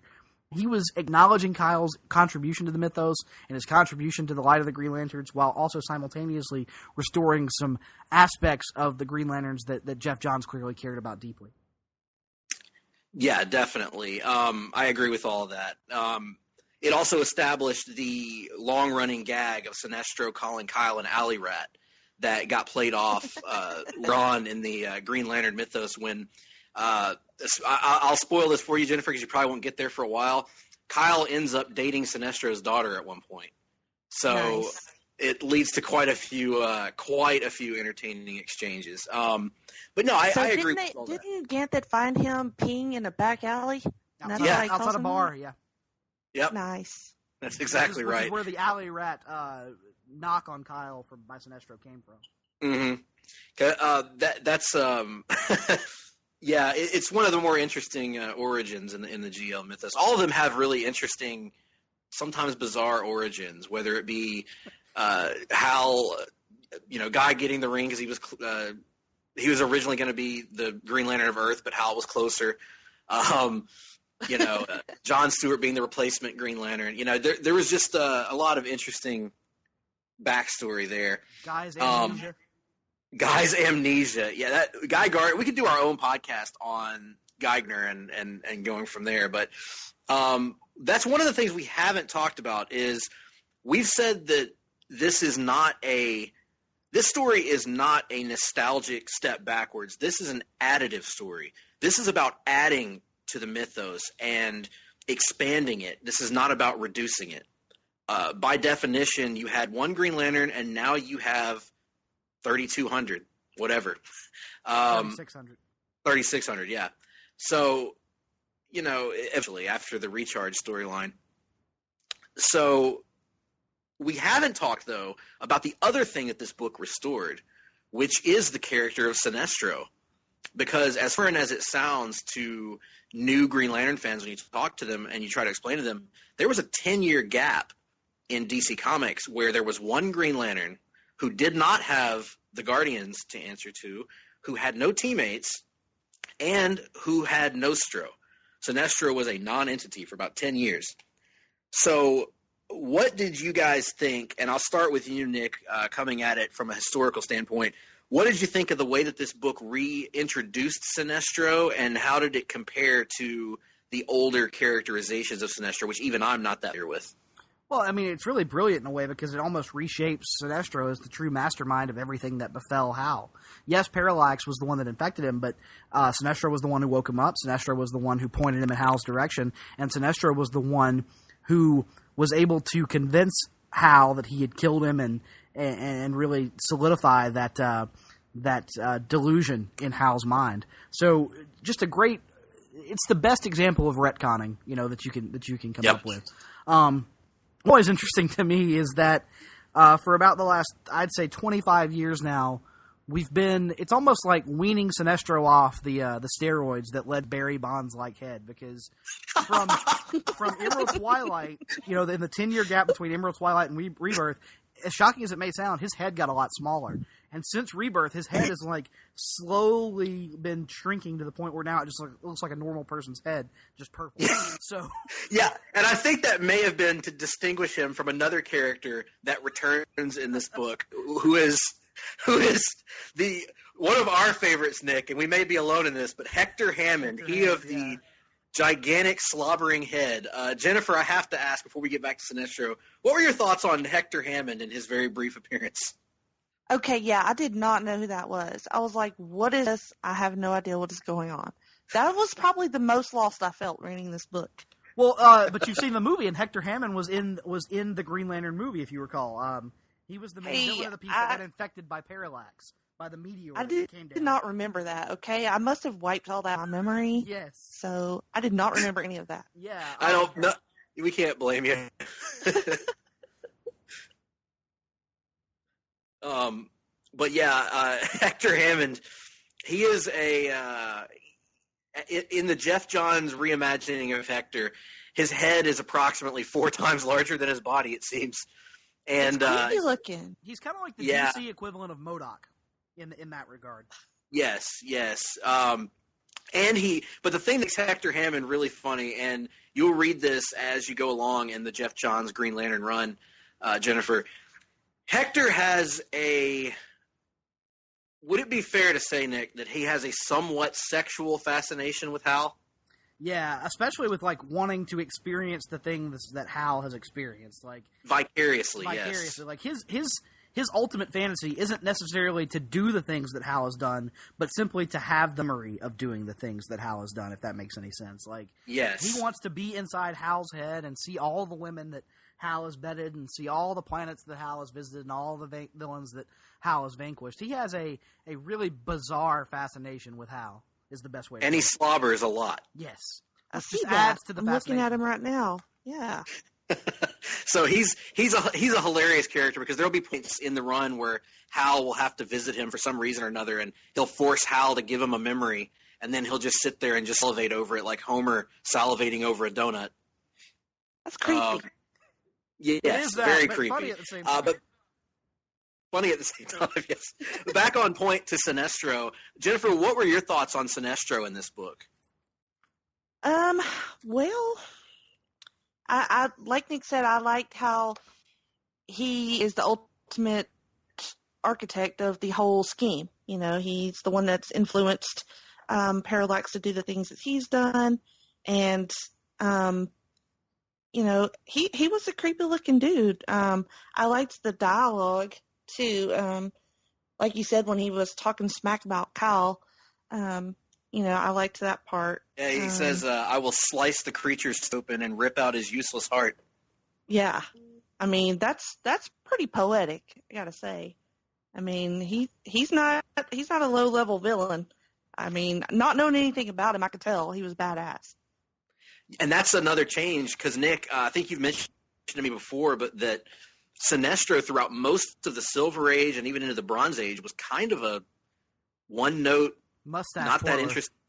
Yeah. Yeah, he would come up with these crazy Dr. Evil-like schemes to rob Hal of his power or trap him in the antimatter universe, and then I'm going to place him into an easily escapable antimatter universe and assume everything goes to plan. That's exactly what he would do, and then he would just stand there and cackle, and was kind of always easily defeated up until probably the mid to late 80s when the writers that had him at the time, Steve Englehart primarily, tried to kind of redeem him a little bit and make him a little bit more sinister, and then Gerard Jones kind of continued that. But I think Geoff Johns was able to bring in the ultimate evolution of that course he had been on for a little while, making him truly, he'd always been, I guess, Green Lantern's, arch nemesis by default, simply because he had been there from the beginning. He was kind of the guy who appeared in the most stories.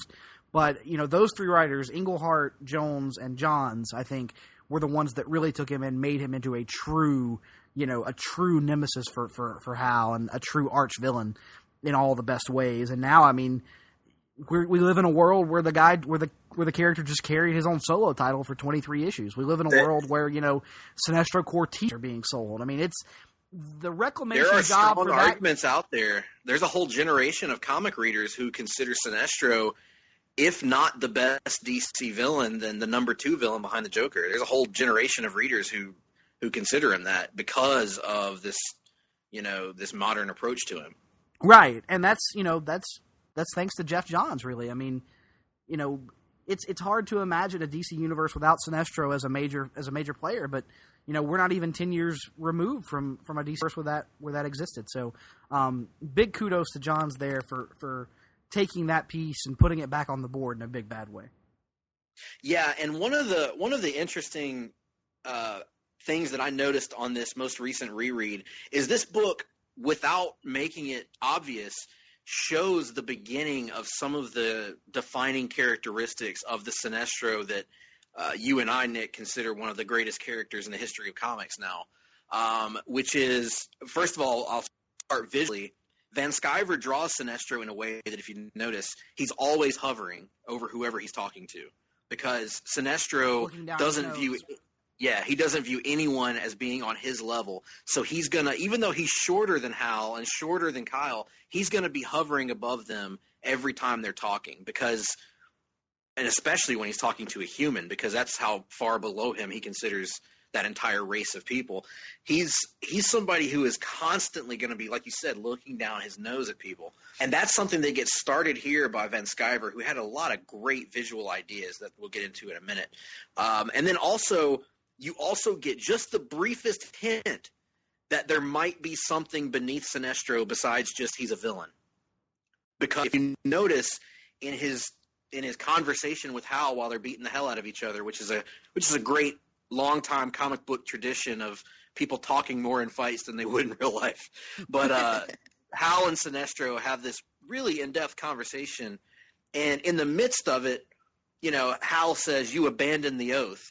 And then Sinestro says, "No, the oath abandoned me." And he basically made it clear to Kyle earlier in the book that if Hal had just left him and his sector alone, they never would have been enemies.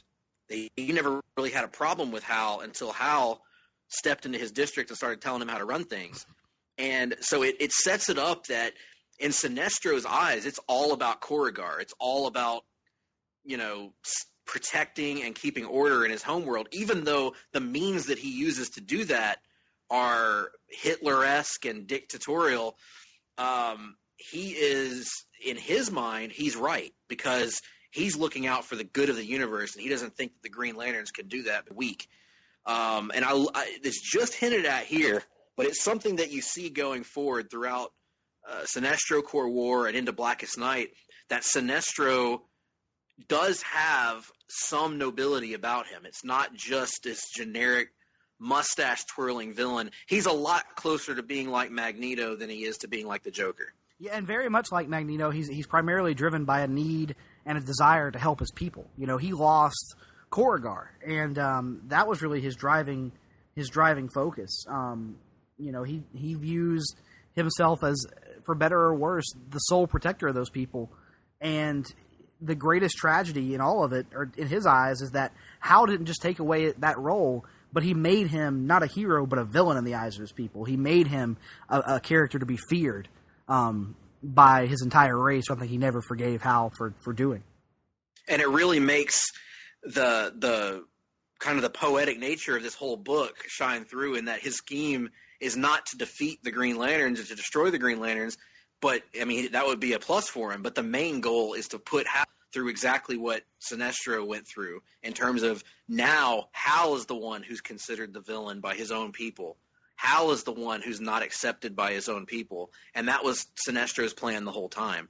So it really establishes him as the biggest villain in the Green Lantern universe. It establishes him as an evil entity, but also an evil entity that has some cause to feel the way that he does. He's not just evil for the sake of evil, if that makes sense. Right. Now, back to those visual cues that I was talking about. One of the other things, in addition to the Sinestro hovering thing that Van Sciver introduces here, is the concept of the Green Lantern badges. And this is something that Nick and I have read about this book and the making of it that we knew about. Jennifer, did you notice at all the way that the lantern symbols seem to pop off chests of the characters, almost into their own symbols? That was the idea behind that, apparently anyway, is that Van Sciver looked at it as they're an intergalactic police force. So this is sort of like their badge, basically. It announces to people, I'm a Green Lantern, I'm here. It's the equivalent of when a cop shows up and flashes his badge, basically. So that's something it's a minor detail, and in subsequent years, very few artists have chosen to do that when they draw the characters. But I thought it was so cool. I thought the level of detail and the level of something so minor just showed the thought that was put into this story by writer and artist. What did you guys think? I agree with that. Yeah, you know my take on that, Greg. I've always loved that concept, and it's something that always makes it's weird because, like we said, writer and artist put so much effort into it, but it almost feels like a uniquely Van Sciver contribution to the myth of that. I know it's been done other places, but it never seems to pop the same way when anybody other than him is doing it. And that kind of bridges into a question that I have for you, Jennifer. 'Cause for me, I think it was the intergalactic police force idea of the Corps that most spoke out to me at first, that drew me into their mythos. What is it about Green Lantern, if anything, that interests you the most about the concept of Green Lantern? I'm kind of with you on the intergalactic police force idea. Also, the willpower idea, mostly because that's something I don't seem to have a lot of. So I'm very interested in the idea of gathering that to use it as a force. It's interesting. It's not a superpower like with gamma rays or anything, but it's not toys, even though they have rings. The willpower comes from themselves and they manifest it. I think that's very interesting. It seems like something real, even though they're intergalactic, they have this real human type quality. So yeah, something that grounds them to the human experience. Right. What's interesting is it sets it up in a way that anyone can understand, because we've all felt fear before. Right. And you can either give in to your fear or you can overcome it.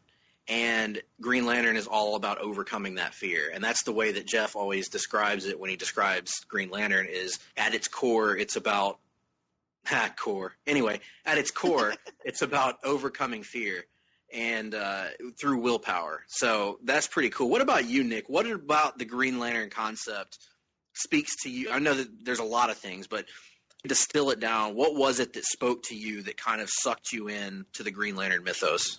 I guess it's the fact that it almost feels like a universe within a universe.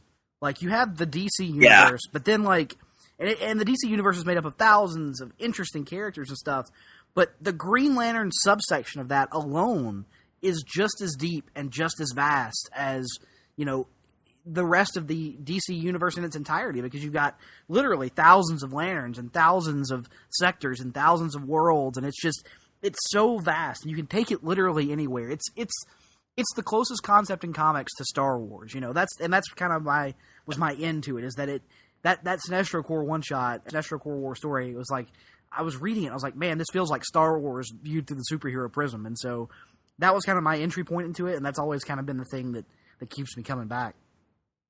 Yeah, no, that's a great analogy, and it's funny you mentioned that, because when I first read Green Lantern Rebirth, and it just kind of popped in my mind, the concept of the Green Lantern Corps in a way that it never did when I was a kid even.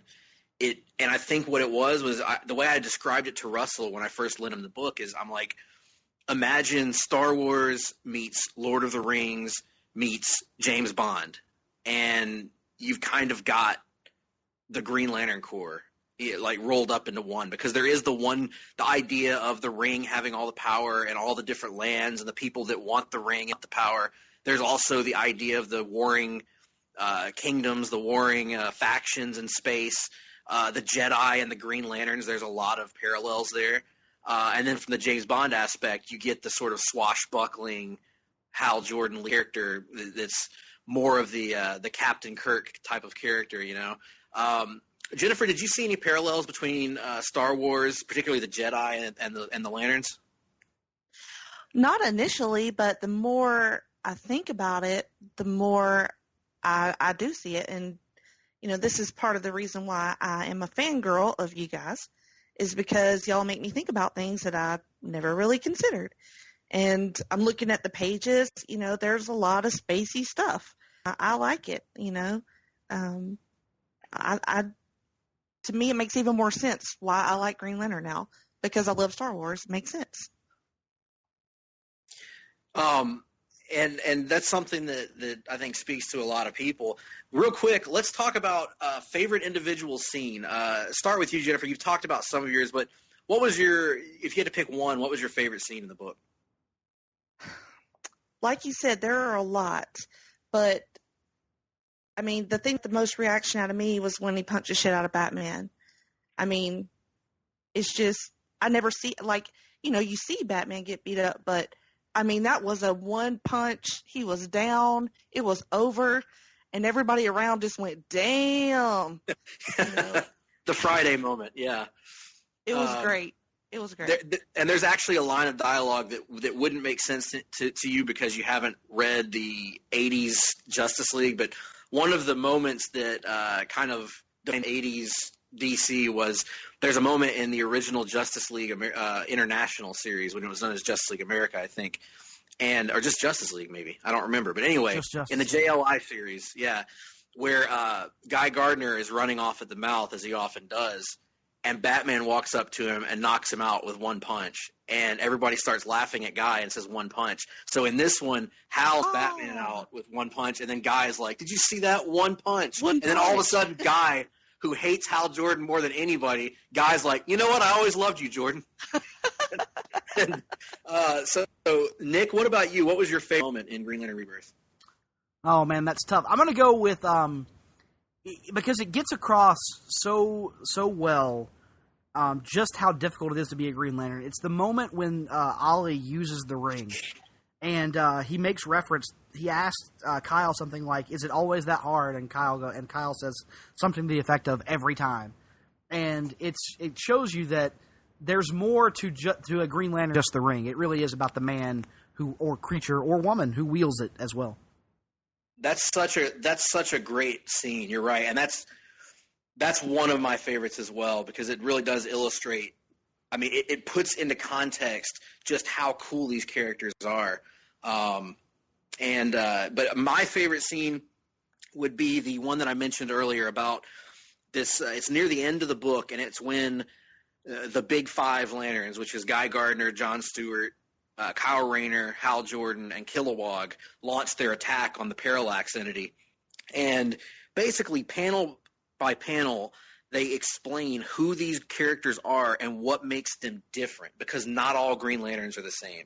They're all unique. They all use the ring in different ways. And correct me if I'm wrong, Nick, but this was really the first time that we'd seen that explored, that each Lantern's ring acts in a different way. They had done a little bit with it during the Gerard Jones run. Like I said, during Mosaic, they would play up the architect aspect of John Stewart, and so kind of move that over into the way he used the ring.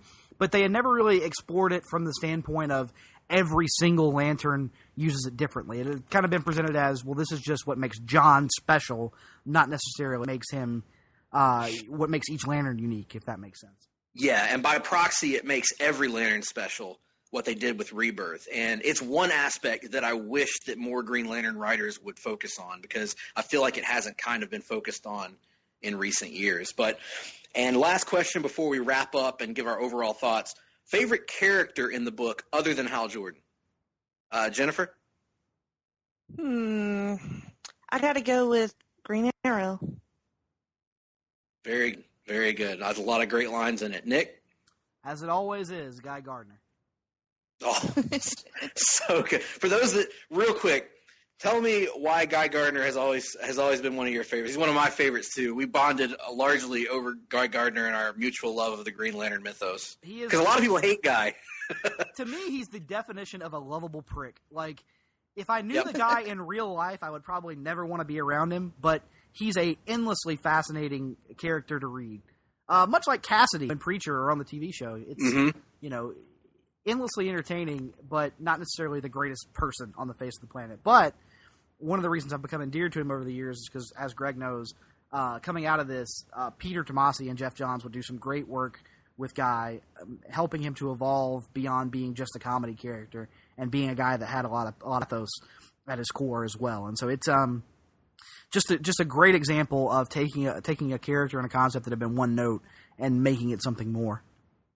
Absolutely, yeah. He's like in some ways he's like a great heel in wrestling, like Hollywood Rock or something, where you're like, God, I would hate him in real life, but he's so great in fiction and so entertaining, and I just can't take my eyes off of any page that he's on. And even to the degree in this book, there's a line where, according to Kyle Rayner's interior monologue, Guy refers to the longtime Green Lantern villain Sonar as a, quote, candy ass. Yeah. which popped me as a wrestling fan. And for me, I was going to go Guy as well. I'm just this book put Guy Gardner back on the map and brought back the guy that I remembered from when I was a kid, when I always loved him as that guy you love to hate. Because for many years, he was Guy Gardner Warrior which is another story for another time. But he was basically off the map as a major character. He had a weird power set, and it just didn't make a whole lot of sense. But this was a return to the guy of old, and also to the Jon Stewart of old, and all these great Green Lantern characters and concepts. Now, final thoughts. Jennifer, again, I'm going to start with you. You were coming into this universe as an outsider. What were your thoughts on Green Lantern Rebirth as a whole, and did you find it in any way a hook to read more Green Lantern, or did you see it as like it's a good one-off story and I'm done? No, I'm definitely not done with this. You know, it's a lot of conflicting emotions because, you know, there's a lot that I want to go back and read now. I want to know the original story. I want to know, you know, what happens after this. So it's for somebody like me, you know, who doesn't know much of anything. You know, I think it's perfect. I couldn't think of anything better to get me started. You know, honestly, it's great. I just really loved it. Awesome. Yeah, it's a great starting point because one of the great debates right now among hardcore Geoff Johns Green Lantern fans is, do you start a new reader with Secret Origin or do you start a new reader with Rebirth? And for a while I was leaning towards Secret Origin, but having talked to you tonight, I think maybe Rebirth is the best way to start someone out. What do you think, Nick? Especially if you have this hardcover edition with the, you know, the who's who, that would help a lot. And, you know, in the new Rebirth, the Green Lanterns Rebirth, I'd pick that up just because I had read this, you know, and now I saw that the female Jessica was the main character or one of the main characters. Very interested in the female because, let's face it, this is a sausage fest book. And, it is. You know, that's true. We need some chicks, you know, we need some girls. I know there are other girl Green Lanterns, but, you know, I would say reading this directly influenced me buying, you know, into the new one. Very cool, very cool. What do you think, Nick? Overall, obviously, we're going to skip the part where we both talk about it's awesome and everyone should read it. But what do you think about it as an introduction to the Green Lantern mythos to new readers, Nick? You know, it's tough to say at this point because it's been so long since I've had that perspective. But I think like most John stories, especially his Rebirth stories, it does a good enough job of laying the groundwork through expositional dialogue and through flashbacks that I think it can serve as a very good introduction for new readers. Would I recommend it over Secret Origins necessarily? I don't know. I think Secret Origins is kind of a perfect origin story. So I might go Secret Origins first and then come back and do Rebirth. But you really can't go wrong with whatever reading order you choose to tackle Geoff Johns Green Lantern.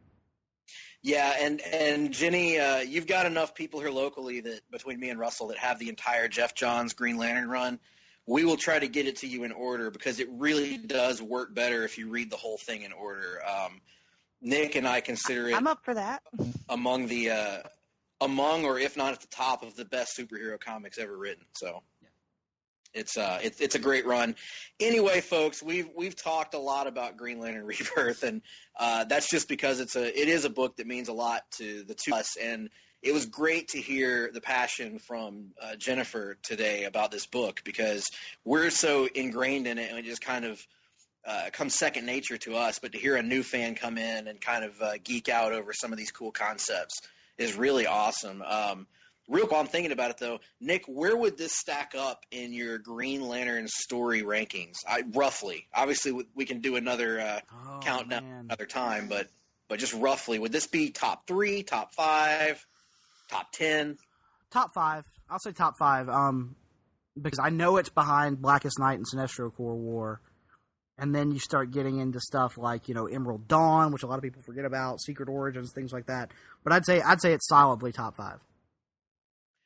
And I would agree with that. It's top 5 for me, maybe top 3. Because honestly, this most recent reread, I haven't read this book in probably 3 or 4 years, and it really made me fall in love with the book all over again. And Jen, I can't wait for you to encounter Larfleeze one day, my favorite side character in the Green Lantern universe. So that'll be cool. I can't wait either. Well, thanks for being on, by the way. We appreciate having you on. This is the first time we've had a guest. I hope we didn't dominate the conversation too much. Are you kidding? Thanks for having me. I'm just sitting here like I would normally listen to you guys in a podcast, and I'm like, oh yeah, I get to talk to them this time.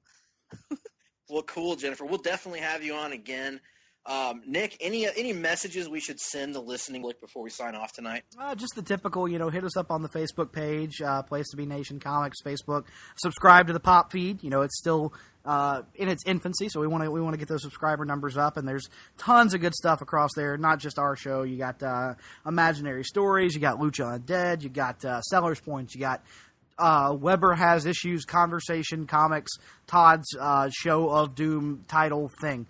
That's always good. And, of course, cheap plug for me and Todd. We recently sat down and did a little Aquaman show with Russell on his latest edition of Seller's Point. So, referenced that earlier in the show, but be sure to check that out.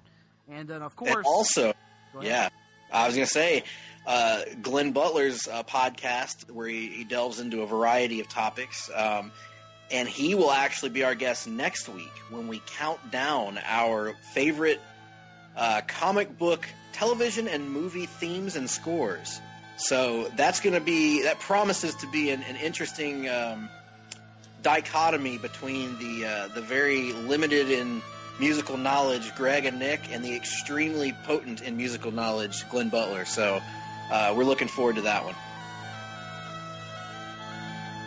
And with that being said, we will see you guys down the line next week on another edition of the Hard-Traveling Fanboys podcast.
On the cold,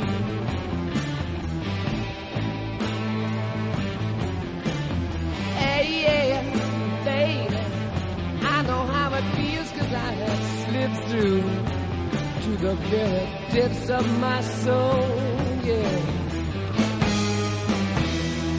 Oh, baby, I just want to show you what I give you, the kiss from every bend in the road. Now listen, whoa, as I was relieved before you too, honey, as you would for me, I will share your love, let me share your love, ooh, let me share your love.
let's